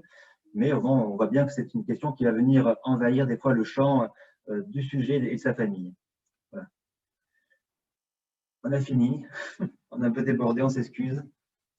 Il y a beaucoup de choses à dire. Merci beaucoup. C'était très intéressant. Je suis sûre que ça va susciter beaucoup de questions. Je ne suis pas sûre d'être sur la vidéo, elle est plus haute. Merci. Je vais du coup ouvrir le chat pour voir si… Non, ben pour le moment, personne n'a posé de questions. Peut-être pour lancer les choses et permettre à chacun de digérer cette présentation, moi j'en avais deux qui m'étaient venus au long de votre présentation. Je me pose notamment la question, parce qu'on la rencontre régulièrement, de l'exclusivité de la relation, parce que nous sommes beaucoup interpellés par des établissements ou des services qui nous disent c'est compliqué, en fait, il ne veut travailler qu'avec un moniteur d'atelier, par exemple, dans un ESAT, il ne veut rien entendre des autres, ou elle n'accepte qu'un éducateur. Voilà. Qu'est-ce que ça vous évoque, ces situations-là, et puis comment les professionnels peuvent faire avec ces situations-là? Ah, mais vous nous posez une colle. Non, parce que c'est une situation que l'on entend très souvent. Hein. C'est une situation qui est assez récurrente, qui peut en plus occasionner des crises. Hein. On a pu en parler, ça vous l'avez en tête. Hein. C'est assez insoluble. Hein. C'est assez insoluble, ça. Peut-être qu'on pourrait en revenir au fait qu'il faut vraiment être en mesure de… Il ne s'agit pas de tout ritualiser, de tout régenter, mais je pense que cadrer au maximum, contractualiser le quotidien, en tenant compte finalement aussi des surprises qu'il peut y avoir ou des annulations, que sais-je, mais rassurer le quotidien en posant un peu des bornes, hein, ça peut être un travail. Après, c'est sûr que ces jeunes gens qui nous disent, moi, c'est mon éducatrice référente, moi j'ai en tête un jeune là qui venait en entretien, il avait en fond d'écran son éducatrice. Et c'était très important, voilà, il n'y avait qu'avec elle qui nous parlait avec elle. Moi, il ne veut pas me parler, c'est quand même son éducatrice. Et c'est à la fois compliqué pour le jeune qui s'angoisse vite, compliqué pour l'éducatrice qui vraiment est débordée, angoissée. Voilà, je crois qu'il faut vraiment, en équipe, avec le jeune et sa famille, définir des bornes dans le quotidien, un contrat, où finalement il y a des moments aussi où on n'est pas avec l'éducatrice. Hein. On peut aussi se dire ça, définir ensemble des moments où on n'est pas ensemble. Mais une réponse un petit peu synthétique et générique à vous faire, je n'en ai pas. Bon. Après, il y a la question de la rencontre, hein, dont je vous parlais au début du diaporama. C'est vrai qu'il y a des personnes qui instinctivement s'apprend le jeune. C'est-à-dire, moi j'ai ce souvenir d'une éducatrice, elles étaient allées faire des courses au supermarché avec plusieurs jeunes de l'IME. Et il y a un morceau de pain qui tombe par terre à la caisse, là, il y a un morceau de pain. Et la jeune, Prada Willy, regarde ce morceau de pain par terre et l'éducatrice voit qu'elle regarde le morceau de pain par terre et elle la regarde et elle lui dit « ça te fait envie de le voler, ça te donne envie de le voler ». C'était génial, c'était une complicité et d'avoir ce regard protecteur de l'éducatrice derrière elle, elle la regardait, elle lui dit « oui, c'est vrai ». Mais je sais qu'il ne faut pas le faire. Voilà. Donc, c'est quelque chose de la relation, en fait, qui se met en place. Donc, après, il ne faut pas non plus, comme on disait, hein, ritualiser à tout prix. Et il faut que le jeune aussi soit soumis aux divers aléas de la vie quotidienne. C'est-à-dire que l'éducateur référent n'est pas toujours là, il n'est pas toujours disponible. Voilà. Il faut introduire du tiers, de la souplesse. Voilà. Mais c'est vrai qu'il y a quelque chose, des fois, dans la relation qui est irremplaçable avec une autre personne. Oui. Alors, Marie-Odile nous donne une petite astuce aussi qui peut être utile. C'est que beaucoup d'établissements ou de services mettent assez tôt en place une double de référence, justement, pour éviter cette exclusivité un petit peu de manière organisationnelle, où effectivement, on a pu également évoquer cette question du contrat, hein, c'est-à-dire avec des règles de fonctionnement où il n'y a pas une référence unique. Nous avons une question qui est comment éviter l'automutilation du rectum. Sur les autres parties du corps, c'est mieux vécu, mais chaque matin, devoir laver les toilettes car c'est plein de sang, c'est assez terrible. Alors, il y a un côté il y a des personnes qui limitent l'accès aux toilettes, c'est-à-dire voilà, de 10 minutes, pas plus, de surveiller. C'est très difficile hein, de répondre à cette question parce que voilà, on n'a pas de solution miracle, il n'y a pas de solution qui marche. Moi, j'ai une autre maman qui mettait des moufles à sa fille la nuit parce que la nuit, elle se réveillait et elle avait les mains pleines de sel le matin ou de sang. Les draps étaient souillés, mais la gamine ne s'en souvenait pas, donc elle lui mettait des moufles. Voilà, on n'a pas de solution. Alors oui, il y a des solutions, on va dire, empiriques là. Alors, ce n'est pas des moufles, c'est des gants de toilette qu'elle mettait. Oui. Et avait dans le fond quelque chose qui était, la maman disait, hein, c'est très compliqué, c'est très douloureux de faire ça, mais c'est la moins pire des solutions. Et même la jeune trouvait que c'était très aidant. Hein, parce on peut aussi, on a aussi joué sur le traitement médicamenteux. Il y a les traitements qui peuvent être essayés, mais qui pour le coup la fatiguer. Si on revient sur un concept plus général qui est de se dire qu'il n'y a pas de fumée sans feu, quoi. C'est-à-dire que ces manifestations sont souvent sous-tendues par de l'angoisse, du stress. Mais oui, c'est finalement toujours re-questionner l'environnement, le quotidien, essayer de voir s'il n'y a pas des perturbations, des changements récents dans la vie de la jeune personne. Et si besoin, donc, le prendre en charge, le plan médicamenteux. Ça peut être moi, j'ai plusieurs situations où j'ai pu prescrire un traitement antidépresseur à faible dose, la sertraline, pour à visée anxiolytique, avec des effets, des fois, j'avoue, miraculeux, étonnamment miraculeux sur les grattages. Ça ne marche pas systématiquement, bien entendu, mais ce jeune patient du Pays Basque qui s'enlevait des matières, qui en mettait partout sur les murs, qui était très mal, le médicament l'a beaucoup aidé, ainsi qu'un travail de rééducation au kiné, enfin, au niveau du périnée. Mais voilà, après, il n'y a pas toujours pareil, il n'y a pas de réponse toute faite, mais… Après, c'est important, comme il disait Grégoire, de bien essayer de comprendre depuis quand c'est là, qu'est-ce qui s'est passé, qu'est-ce qui sous-tend en fait ce comportement. Parce que, par exemple, une jeune, là, finalement, on a pris conscience qu'elle était je ne sais plus ce qu'elle faisait comme formation, un CAP ou je ne sais plus, au lycée, quoi. Et en fait, elle disait qu'elle voulait continuer à tout prix. Ça se passait très mal, mais on en a une notion qu'après. Et ben, moi, j'ai insisté auprès des parents en disant peut-être que là, il faut la sortir de ce cursus, penser à autre chose, penser autrement. Et à partir de là, ça a vraiment diminué les troubles aussi. Donc, bon, il y a plusieurs réponses. Merci beaucoup. Laurent Pasquier du CRDI, du Centre de référence des déficiences intellectuelles de cause rare, qui vous remercie beaucoup pour tous ces éléments qui sont très importants à connaître et à discuter entre parents et équipes d'accompagnement. Qui nous dit aussi que l'équipe de Rennes ou les équipes bretonnes sont convaincues de l'intérêt du suivi pédopsychiatrique à anticiper, mais difficile à mettre en place compte tenu de la pénurie de ces spécialistes. Et d'un point de vue plus pragmatique, est-ce que vous pensez qu'on peut proposer un suivi psychologique en attendant d'identifier des pédopsychiatres ?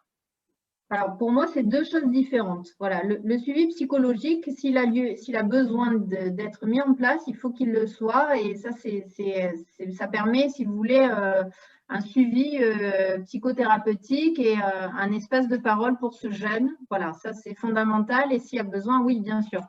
La psychiatrie, c'est l'accès au traitement, en fait. Et ces traitements, on en aura peut-être besoin, c'est l'accès à l'hospitalisation. Voilà.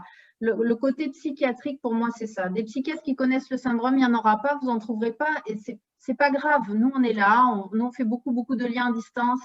Voilà, c'est pas le souci. C'est l'important de trouver quelqu'un qui a envie de s'y intéresser et qui a envie de se pencher sur ce jeune. Alors, le suivi, ça veut dire, moi, c'est ce que je dis, au début, c'est 1 fois par an. Donc, il y a une pénurie, certes, mais quelqu'un qui pourra consacrer une consultation par an ou 2 fois par an pour un jeune, enfin, je me dis quand même, on peut trouver. Voilà, je reste optimiste. Oui. Merci.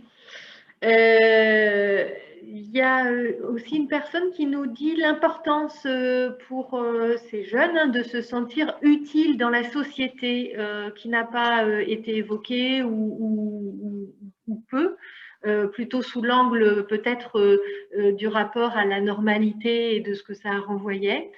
Qu'en est-il dans la réalité de certains? Quel impact ça peut avoir sur leur développement d'éventuellement ne pas pouvoir trouver cette forme d'utilité? Voilà.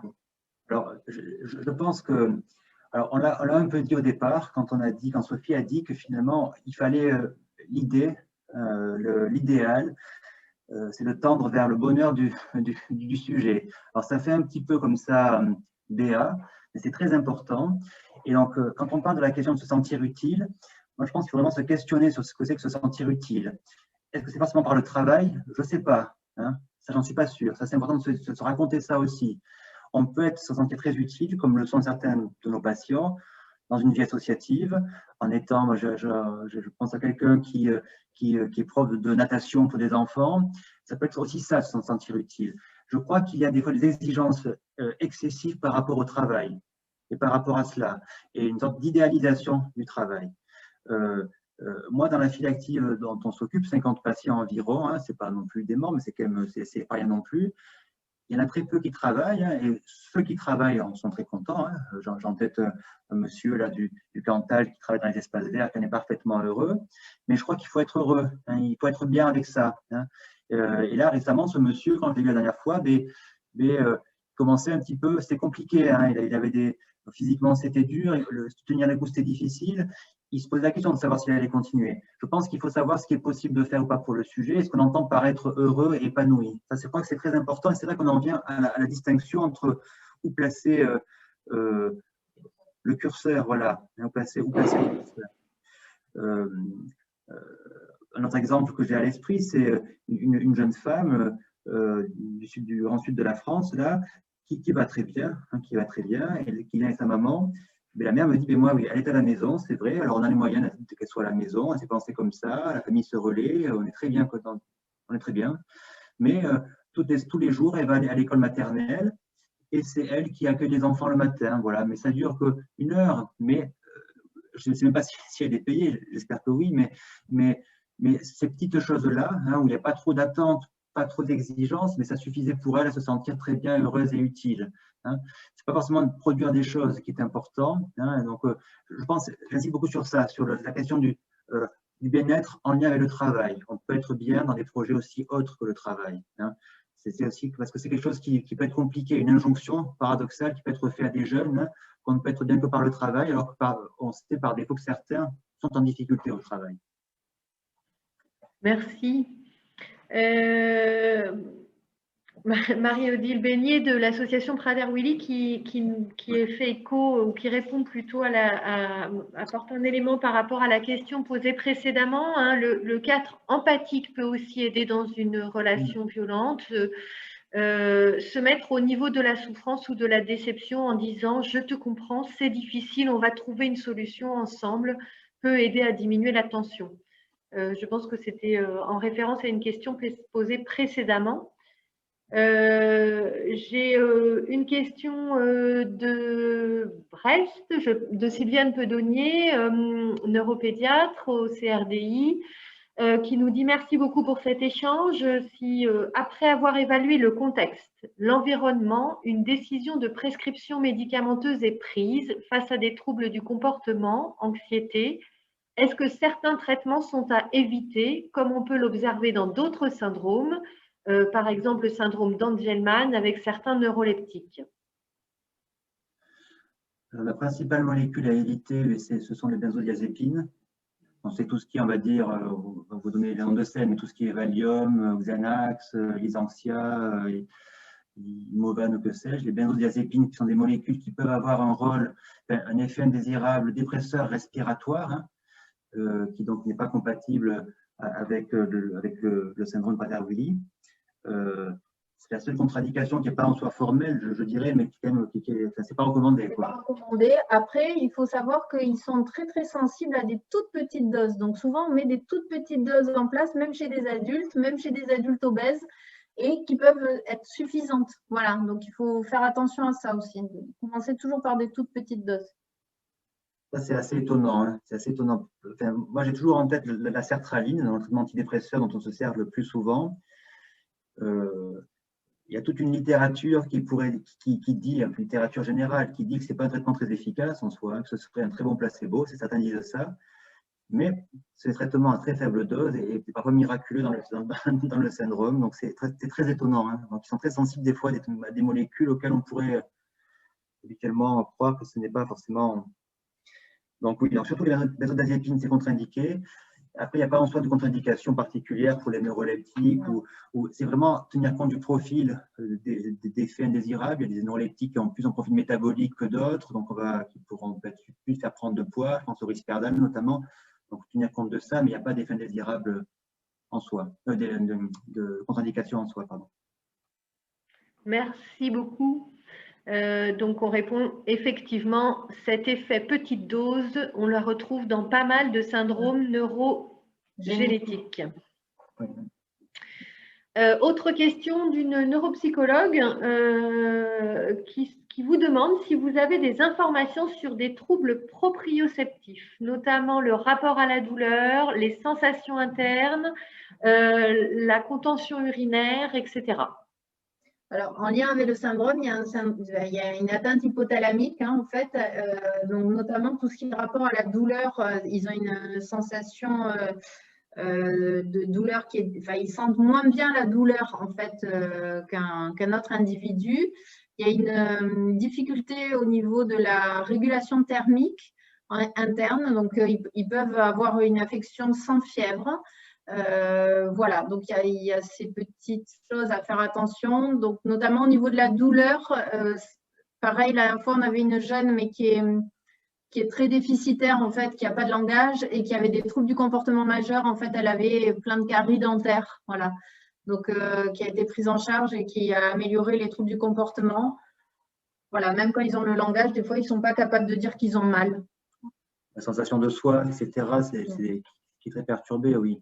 Et au plan cutané, oui, il y aurait des explications alors physiopathologiques, mais qu'on n'a pas forcément en tête précisément, on ne peut pas vous le détailler avec grande précision, mais des déficiences proprioceptives cutanées qui pourraient expliquer aussi cette tendance au grattage. Il y a l'angoisse basale, mais aussi un substrat organique qui pourrait expliquer tout de même ces lésions-là. D'accord. Merci. On a une question qui va être très rapide à répondre, qui fait suite à la précédente, au précédent échange. Le topiramate est-il seulement autorisé en milieu hospitalier pour le syndrome de Prader-Willi ou peut-il être donné par un généraliste? Oui, il peut être prescrit en dehors de l'hôpital. D'accord. Après, nous, on reste en contact s'il y a besoin. Moi, j'accompagne beaucoup de prescriptions, soit de psychiatres, soit de médecins d'IME qui ont besoin d'une aide à la prescription, on va dire, un soutien téléphonique. Voilà, ça on fait. Okay. Je vais te dire rapidement par rapport à ça, c'est entre 25 et 200 mg, et toujours faire attention à l'effet dépressogène, ça c'est hallucinatoire et ça peut aussi fatiguer. Et il y a des tableaux aussi de jeunes gens qui sont un peu plus tristes aussi. Hein. Voilà. Ok. Merci. Autre question, que peut-on dire de l'avancée en âge des personnes avec le syndrome? Est-ce qu'on voit se développer plus de signes ou de troubles divers de santé ou de comportement? C'est une très bonne question qu'on se pose, hein, parce que c'est vrai qu'on est finalement, avec tout ce qu'on se raconte de l'avancée des prises en charge, ces patients vivent plus longtemps, hein, que ce n'était le cas il y a encore quelques années. Alors, vous faire une réponse très claire, là, pas forcément, mais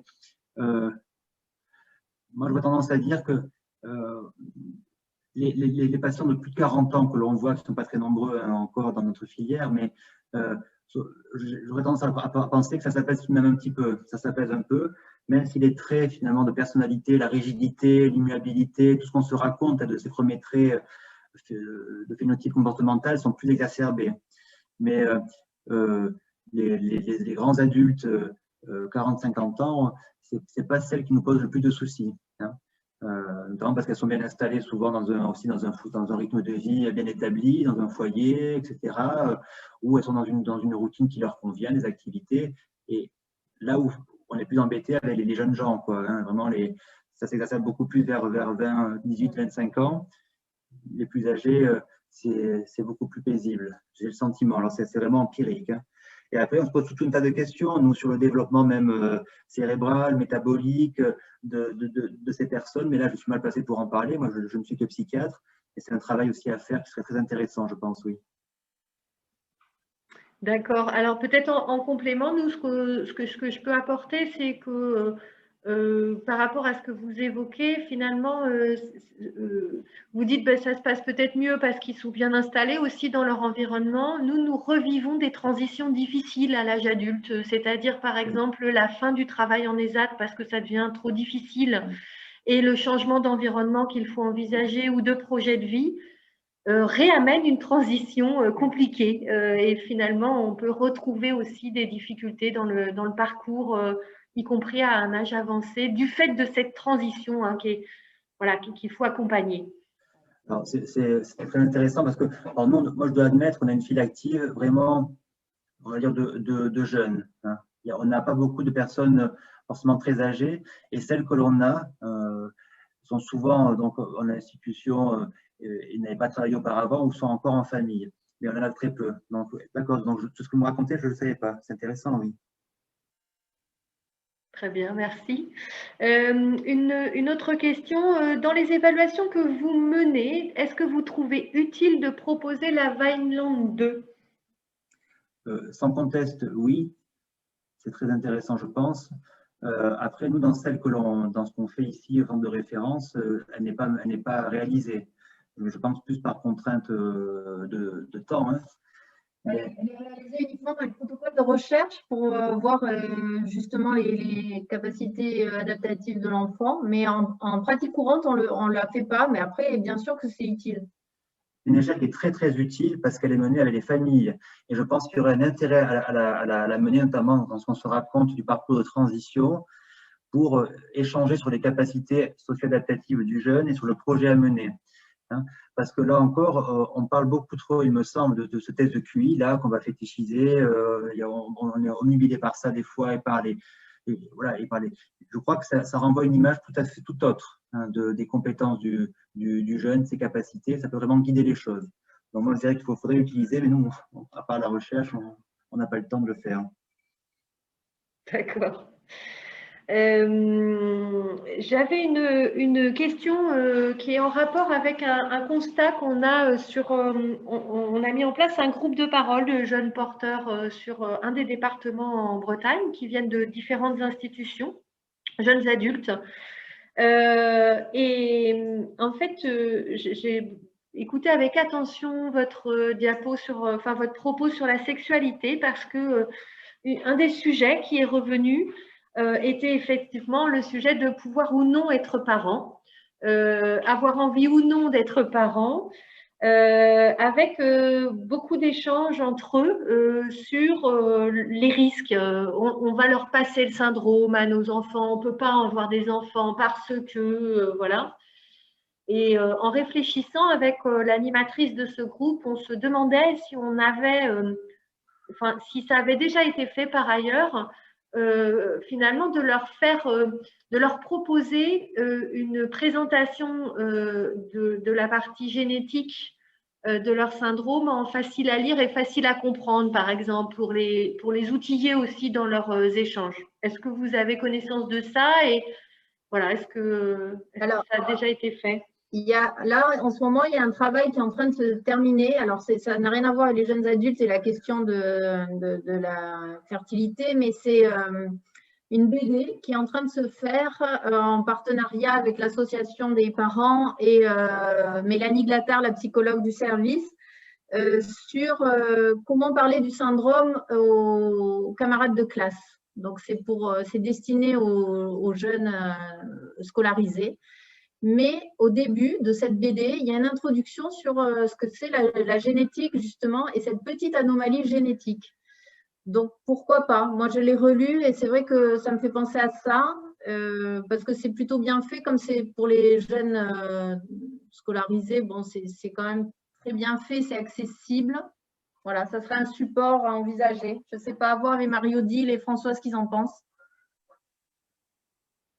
D'accord, merci. Après, par rapport à votre question là d'un fascicule, pourquoi pas, hein, ce serait à réfléchir. Et effectivement, ce qui est compliqué dans ces questions-là de la fertilité, c'est que, je précise bien, je suis psychiatre, je ne suis pas expert, endocrinologue, etc. Mais quand même, la réponse qui est faite au plan médical, c'est qu'il y a une hypofertilité, hein, et qu'en soi, il y a très peu de grossesses connues chez les patients de Prader-Willi. Et donc ça, c'est quelque chose quand même qui est compliqué à mener aux jeunes gens, hein, qui ont ce fort désir de grossesse, de dire qu'en soi, la possibilité est très faible ou quasi inexistante. Hein. Donc ça, c'est une parenthèse, mais qui me paraît importante.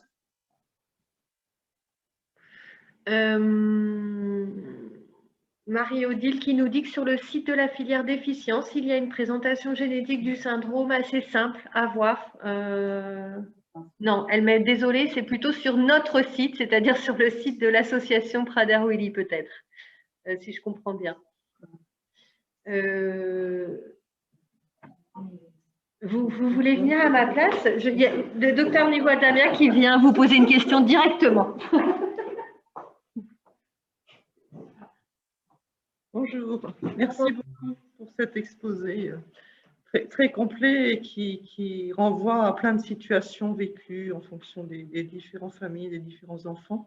Et ça m'a fait réfléchir justement à une jeune qui se présentait diagnostic tardif à 3 ans et qui se présentait avec un développement, je dirais, très proche de la normale, un langage très développé, ce qui fait que les parents étaient beaucoup dans la difficulté d'acceptation et de réalisation voilà, de la réalité du syndrome, ce qui fait qu'elle a suivi une scolarité le plus normale possible et puis elle a dû être orientée quand même en IME au bout du compte, et elle avait un désir majeur de faire un travail de toilettage canin avec je pense que Sophie a dû la rencontrer. Et en fait, ça a été douloureux pour la jeune de se rendre compte qu'elle ne pouvait pas rentrer dans un CAP, douloureux pour les parents aussi qui étaient sûrs de pouvoir l'accompagner avec du temps. Donc ma question dans ces situations-là, lorsqu'il y a justement un QI, je dirais le meilleur possible, devons-nous, comment les amener au mieux sur cette réalité qu'au bout du compte, bon, il faut quand même s'attendre à des difficultés. Et parce que là, à 16 ans, elle était en grande détresse de ne pas pouvoir compléter sa formation et de se retrouver en blocage total avec les professionnels, même avec les rapports de stage qu'elle avait pu montrer, où effectivement, elle avait des capacités à accueillir les animaux dans une entreprise, mais pas aller beaucoup plus loin qu'accompagner un professionnel. Alors, devons-nous les évaluer plus précisément? C'est un petit peu ça ma question, je ne sais pas, pour accompagner ces jeunes et éviter qu'il y ait une grande difficulté où ils se retrouvent en fin de parcours devant des réalités qu'ils ont du mal à accepter. C'est une des grandes questions du moment hein, pour nous. Hein. C'est la grande question, comment faire, comment se positionner.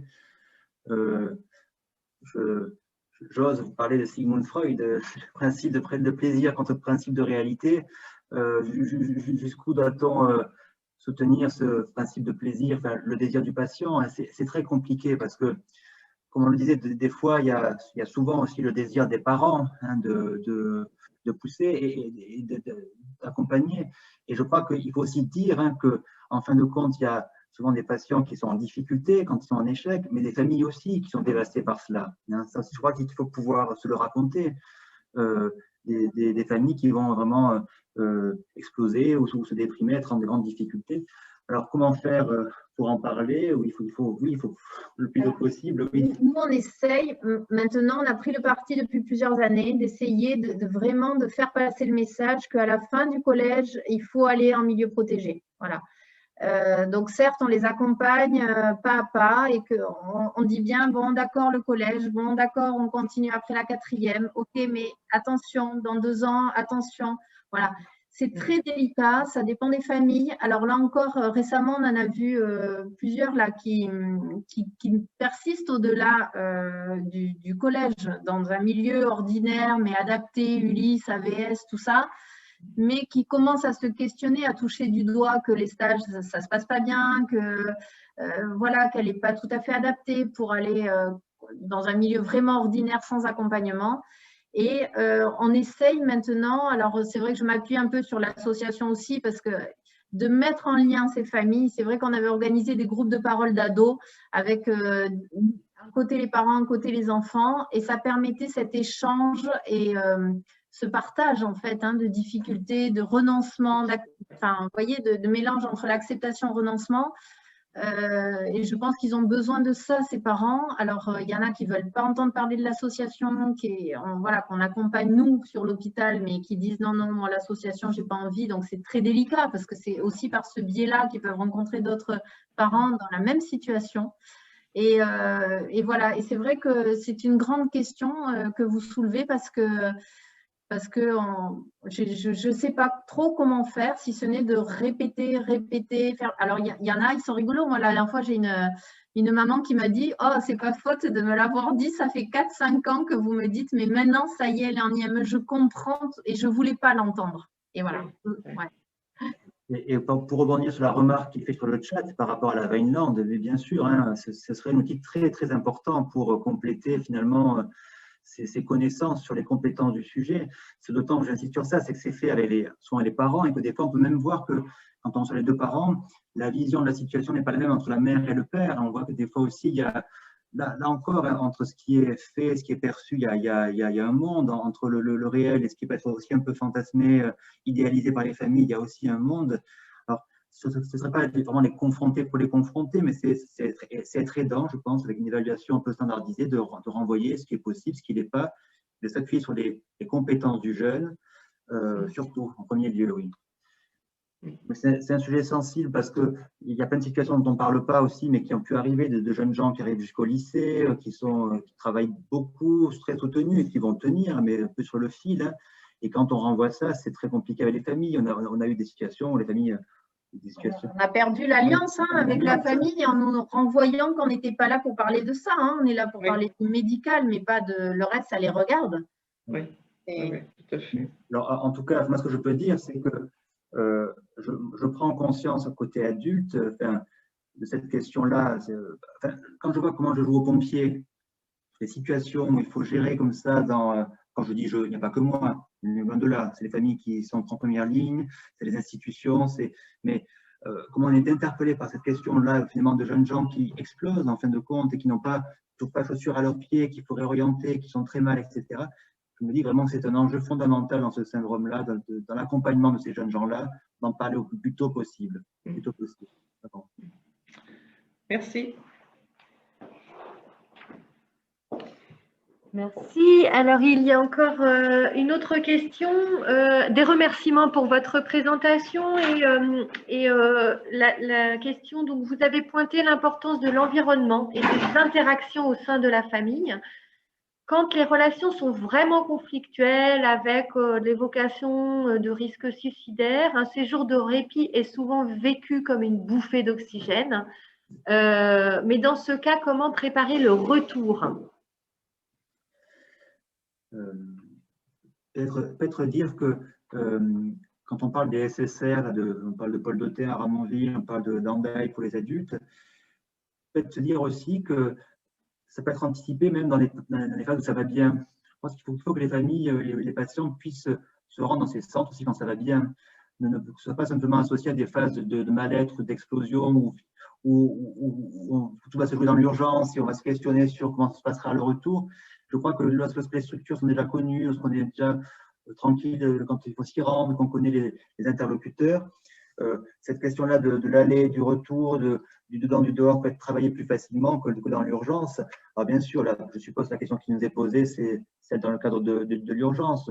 Donc comment le travailler? Mais je crois que c'est surtout avec les institutions qui ont pu évaluer le jeune et reprendre toujours à froid avec le jeune-là ce qui a pu conduire à une crise et retravailler ça finalement, un peu à l'image du contrat de crise dont on parlait, où il s'agit de reprendre à froid les événements en s'appuyant sur les professionnels. Alors, je vous arrête, mais en fait, je crois que la question portait sur préparer l'environnement au retour. L'environnement, voilà. En fait, on peut aussi se dire que si le jeune a fait ce séjour de répit, il ne revient pas dans le même état d'esprit que quand il est parti, parce que c'est vrai que, comme pour les colères, on parle de souffler, que ça retombe comme un soufflet, mais la gestion de la crise comportementale, c'est la même chose. Donc, c'est vrai que l'environnement ne va pas accueillir au retour le même jeune qu'il a laissé partir. Et du fait du répit, ils ont pu aussi trouver des ressources. Après, il faut vraiment aider ces familles. Nous, on fait beaucoup d'accompagnement à distance. Ils sont en grande difficulté quand ça ne se passe pas très bien et que l'orientation n'est pas tout à fait fixée. Voilà. Mais c'est sûr qu'il y a beaucoup d'appréhension et d'angoisse. C'est quelque chose d'assez sidérant. Oui. Mais je pense que ce que tu dis, Sophie, c'est vrai. C'est qu'il faut avoir à l'esprit qu'on va retrouver un jeune qui peut être plus apaisé que ce qu'il n'était au départ, qu'on ne repart pas forcément pour un nouveau cycle de conflit, mais là encore, c'est tellement dépendant de la situation, de qui est-ce qu'on parle, de quelle famille est-ce qu'on parle, de l'histoire de la famille aussi. Il y a tellement de paramètres qui entrent en jeu que c'est compliqué de répondre comme ça à brûle pour point. Oui, ok, je comprends. On on a une autre question. Donc, dans les établissements qui reçoivent nos enfants, sachant que faire un choix pour eux est très compliqué, on les conduit vers l'autodétermination. Est-ce adapté? Alors, l'autodétermination, c'est encore une autre paire de manches. Mais moi, j'ai envie de parler de l'autonomie parce que souvent, les établissements sont habitués à mener le jeune à être le plus autonome possible et ont du mal à entendre, nous, tout ce qu'on pose comme restriction, que ce soit sur le plan alimentaire principalement.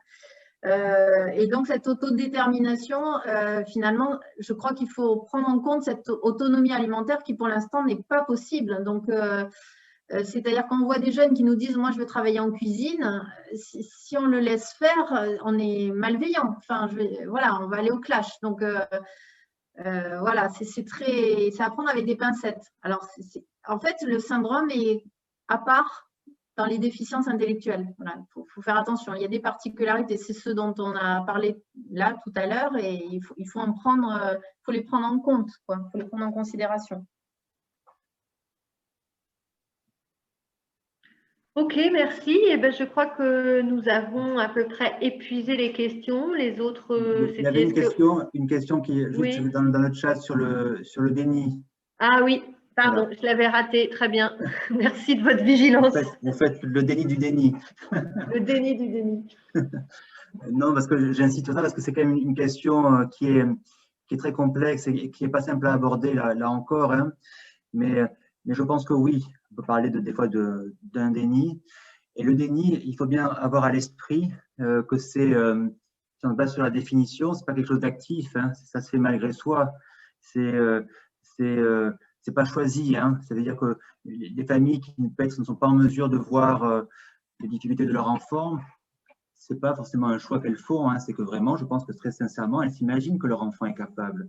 Et donc, c'est en ça qu'on dit qu'il faut accompagner ce déni, parce que ça peut être un mécanisme de protection, hein, quelque part. Hein. Donc, le confronter, dire mais non, se clasher, etc., c'est tout à fait stérile. Alors, c'est comment, finalement, par des effets de latéralité, alors c'est qu'on se disait, hein, par des groupes, par des évaluations plus standardisées, comment amener, finalement, la question des difficultés de façon plus tranquille, plus sereine. Hein. Mais oui, je pense qu'il y a le déni, c'est partie présente très souvent dans le handicap psychique. Oui, bien sûr. Merci beaucoup sur cette conclusion de la dimension passive du déni qui du coup m'évoque même d'autres syndromes, d'autres situations de handicap. Je crois que nous avons fait le tour des questions des participants. Un grand merci pour votre intervention qui voilà, va venir nourrir notre territoire breton et pour pouvoir déployer encore un peu plus cet accompagnement.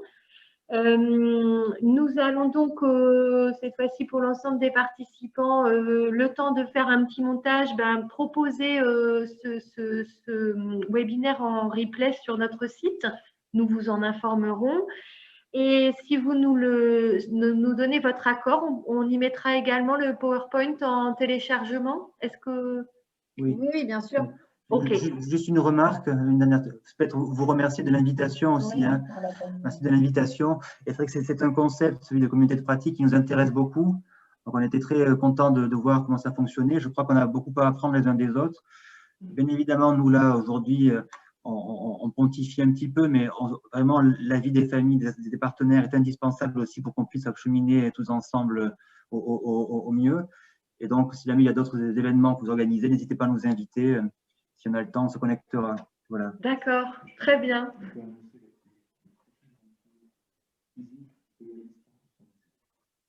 Oui, alors le principe, hein, c'est qu'on essaiera quand même de refaire au moins une rencontre physique avant la fin de l'année, si le contexte nous l'autorise.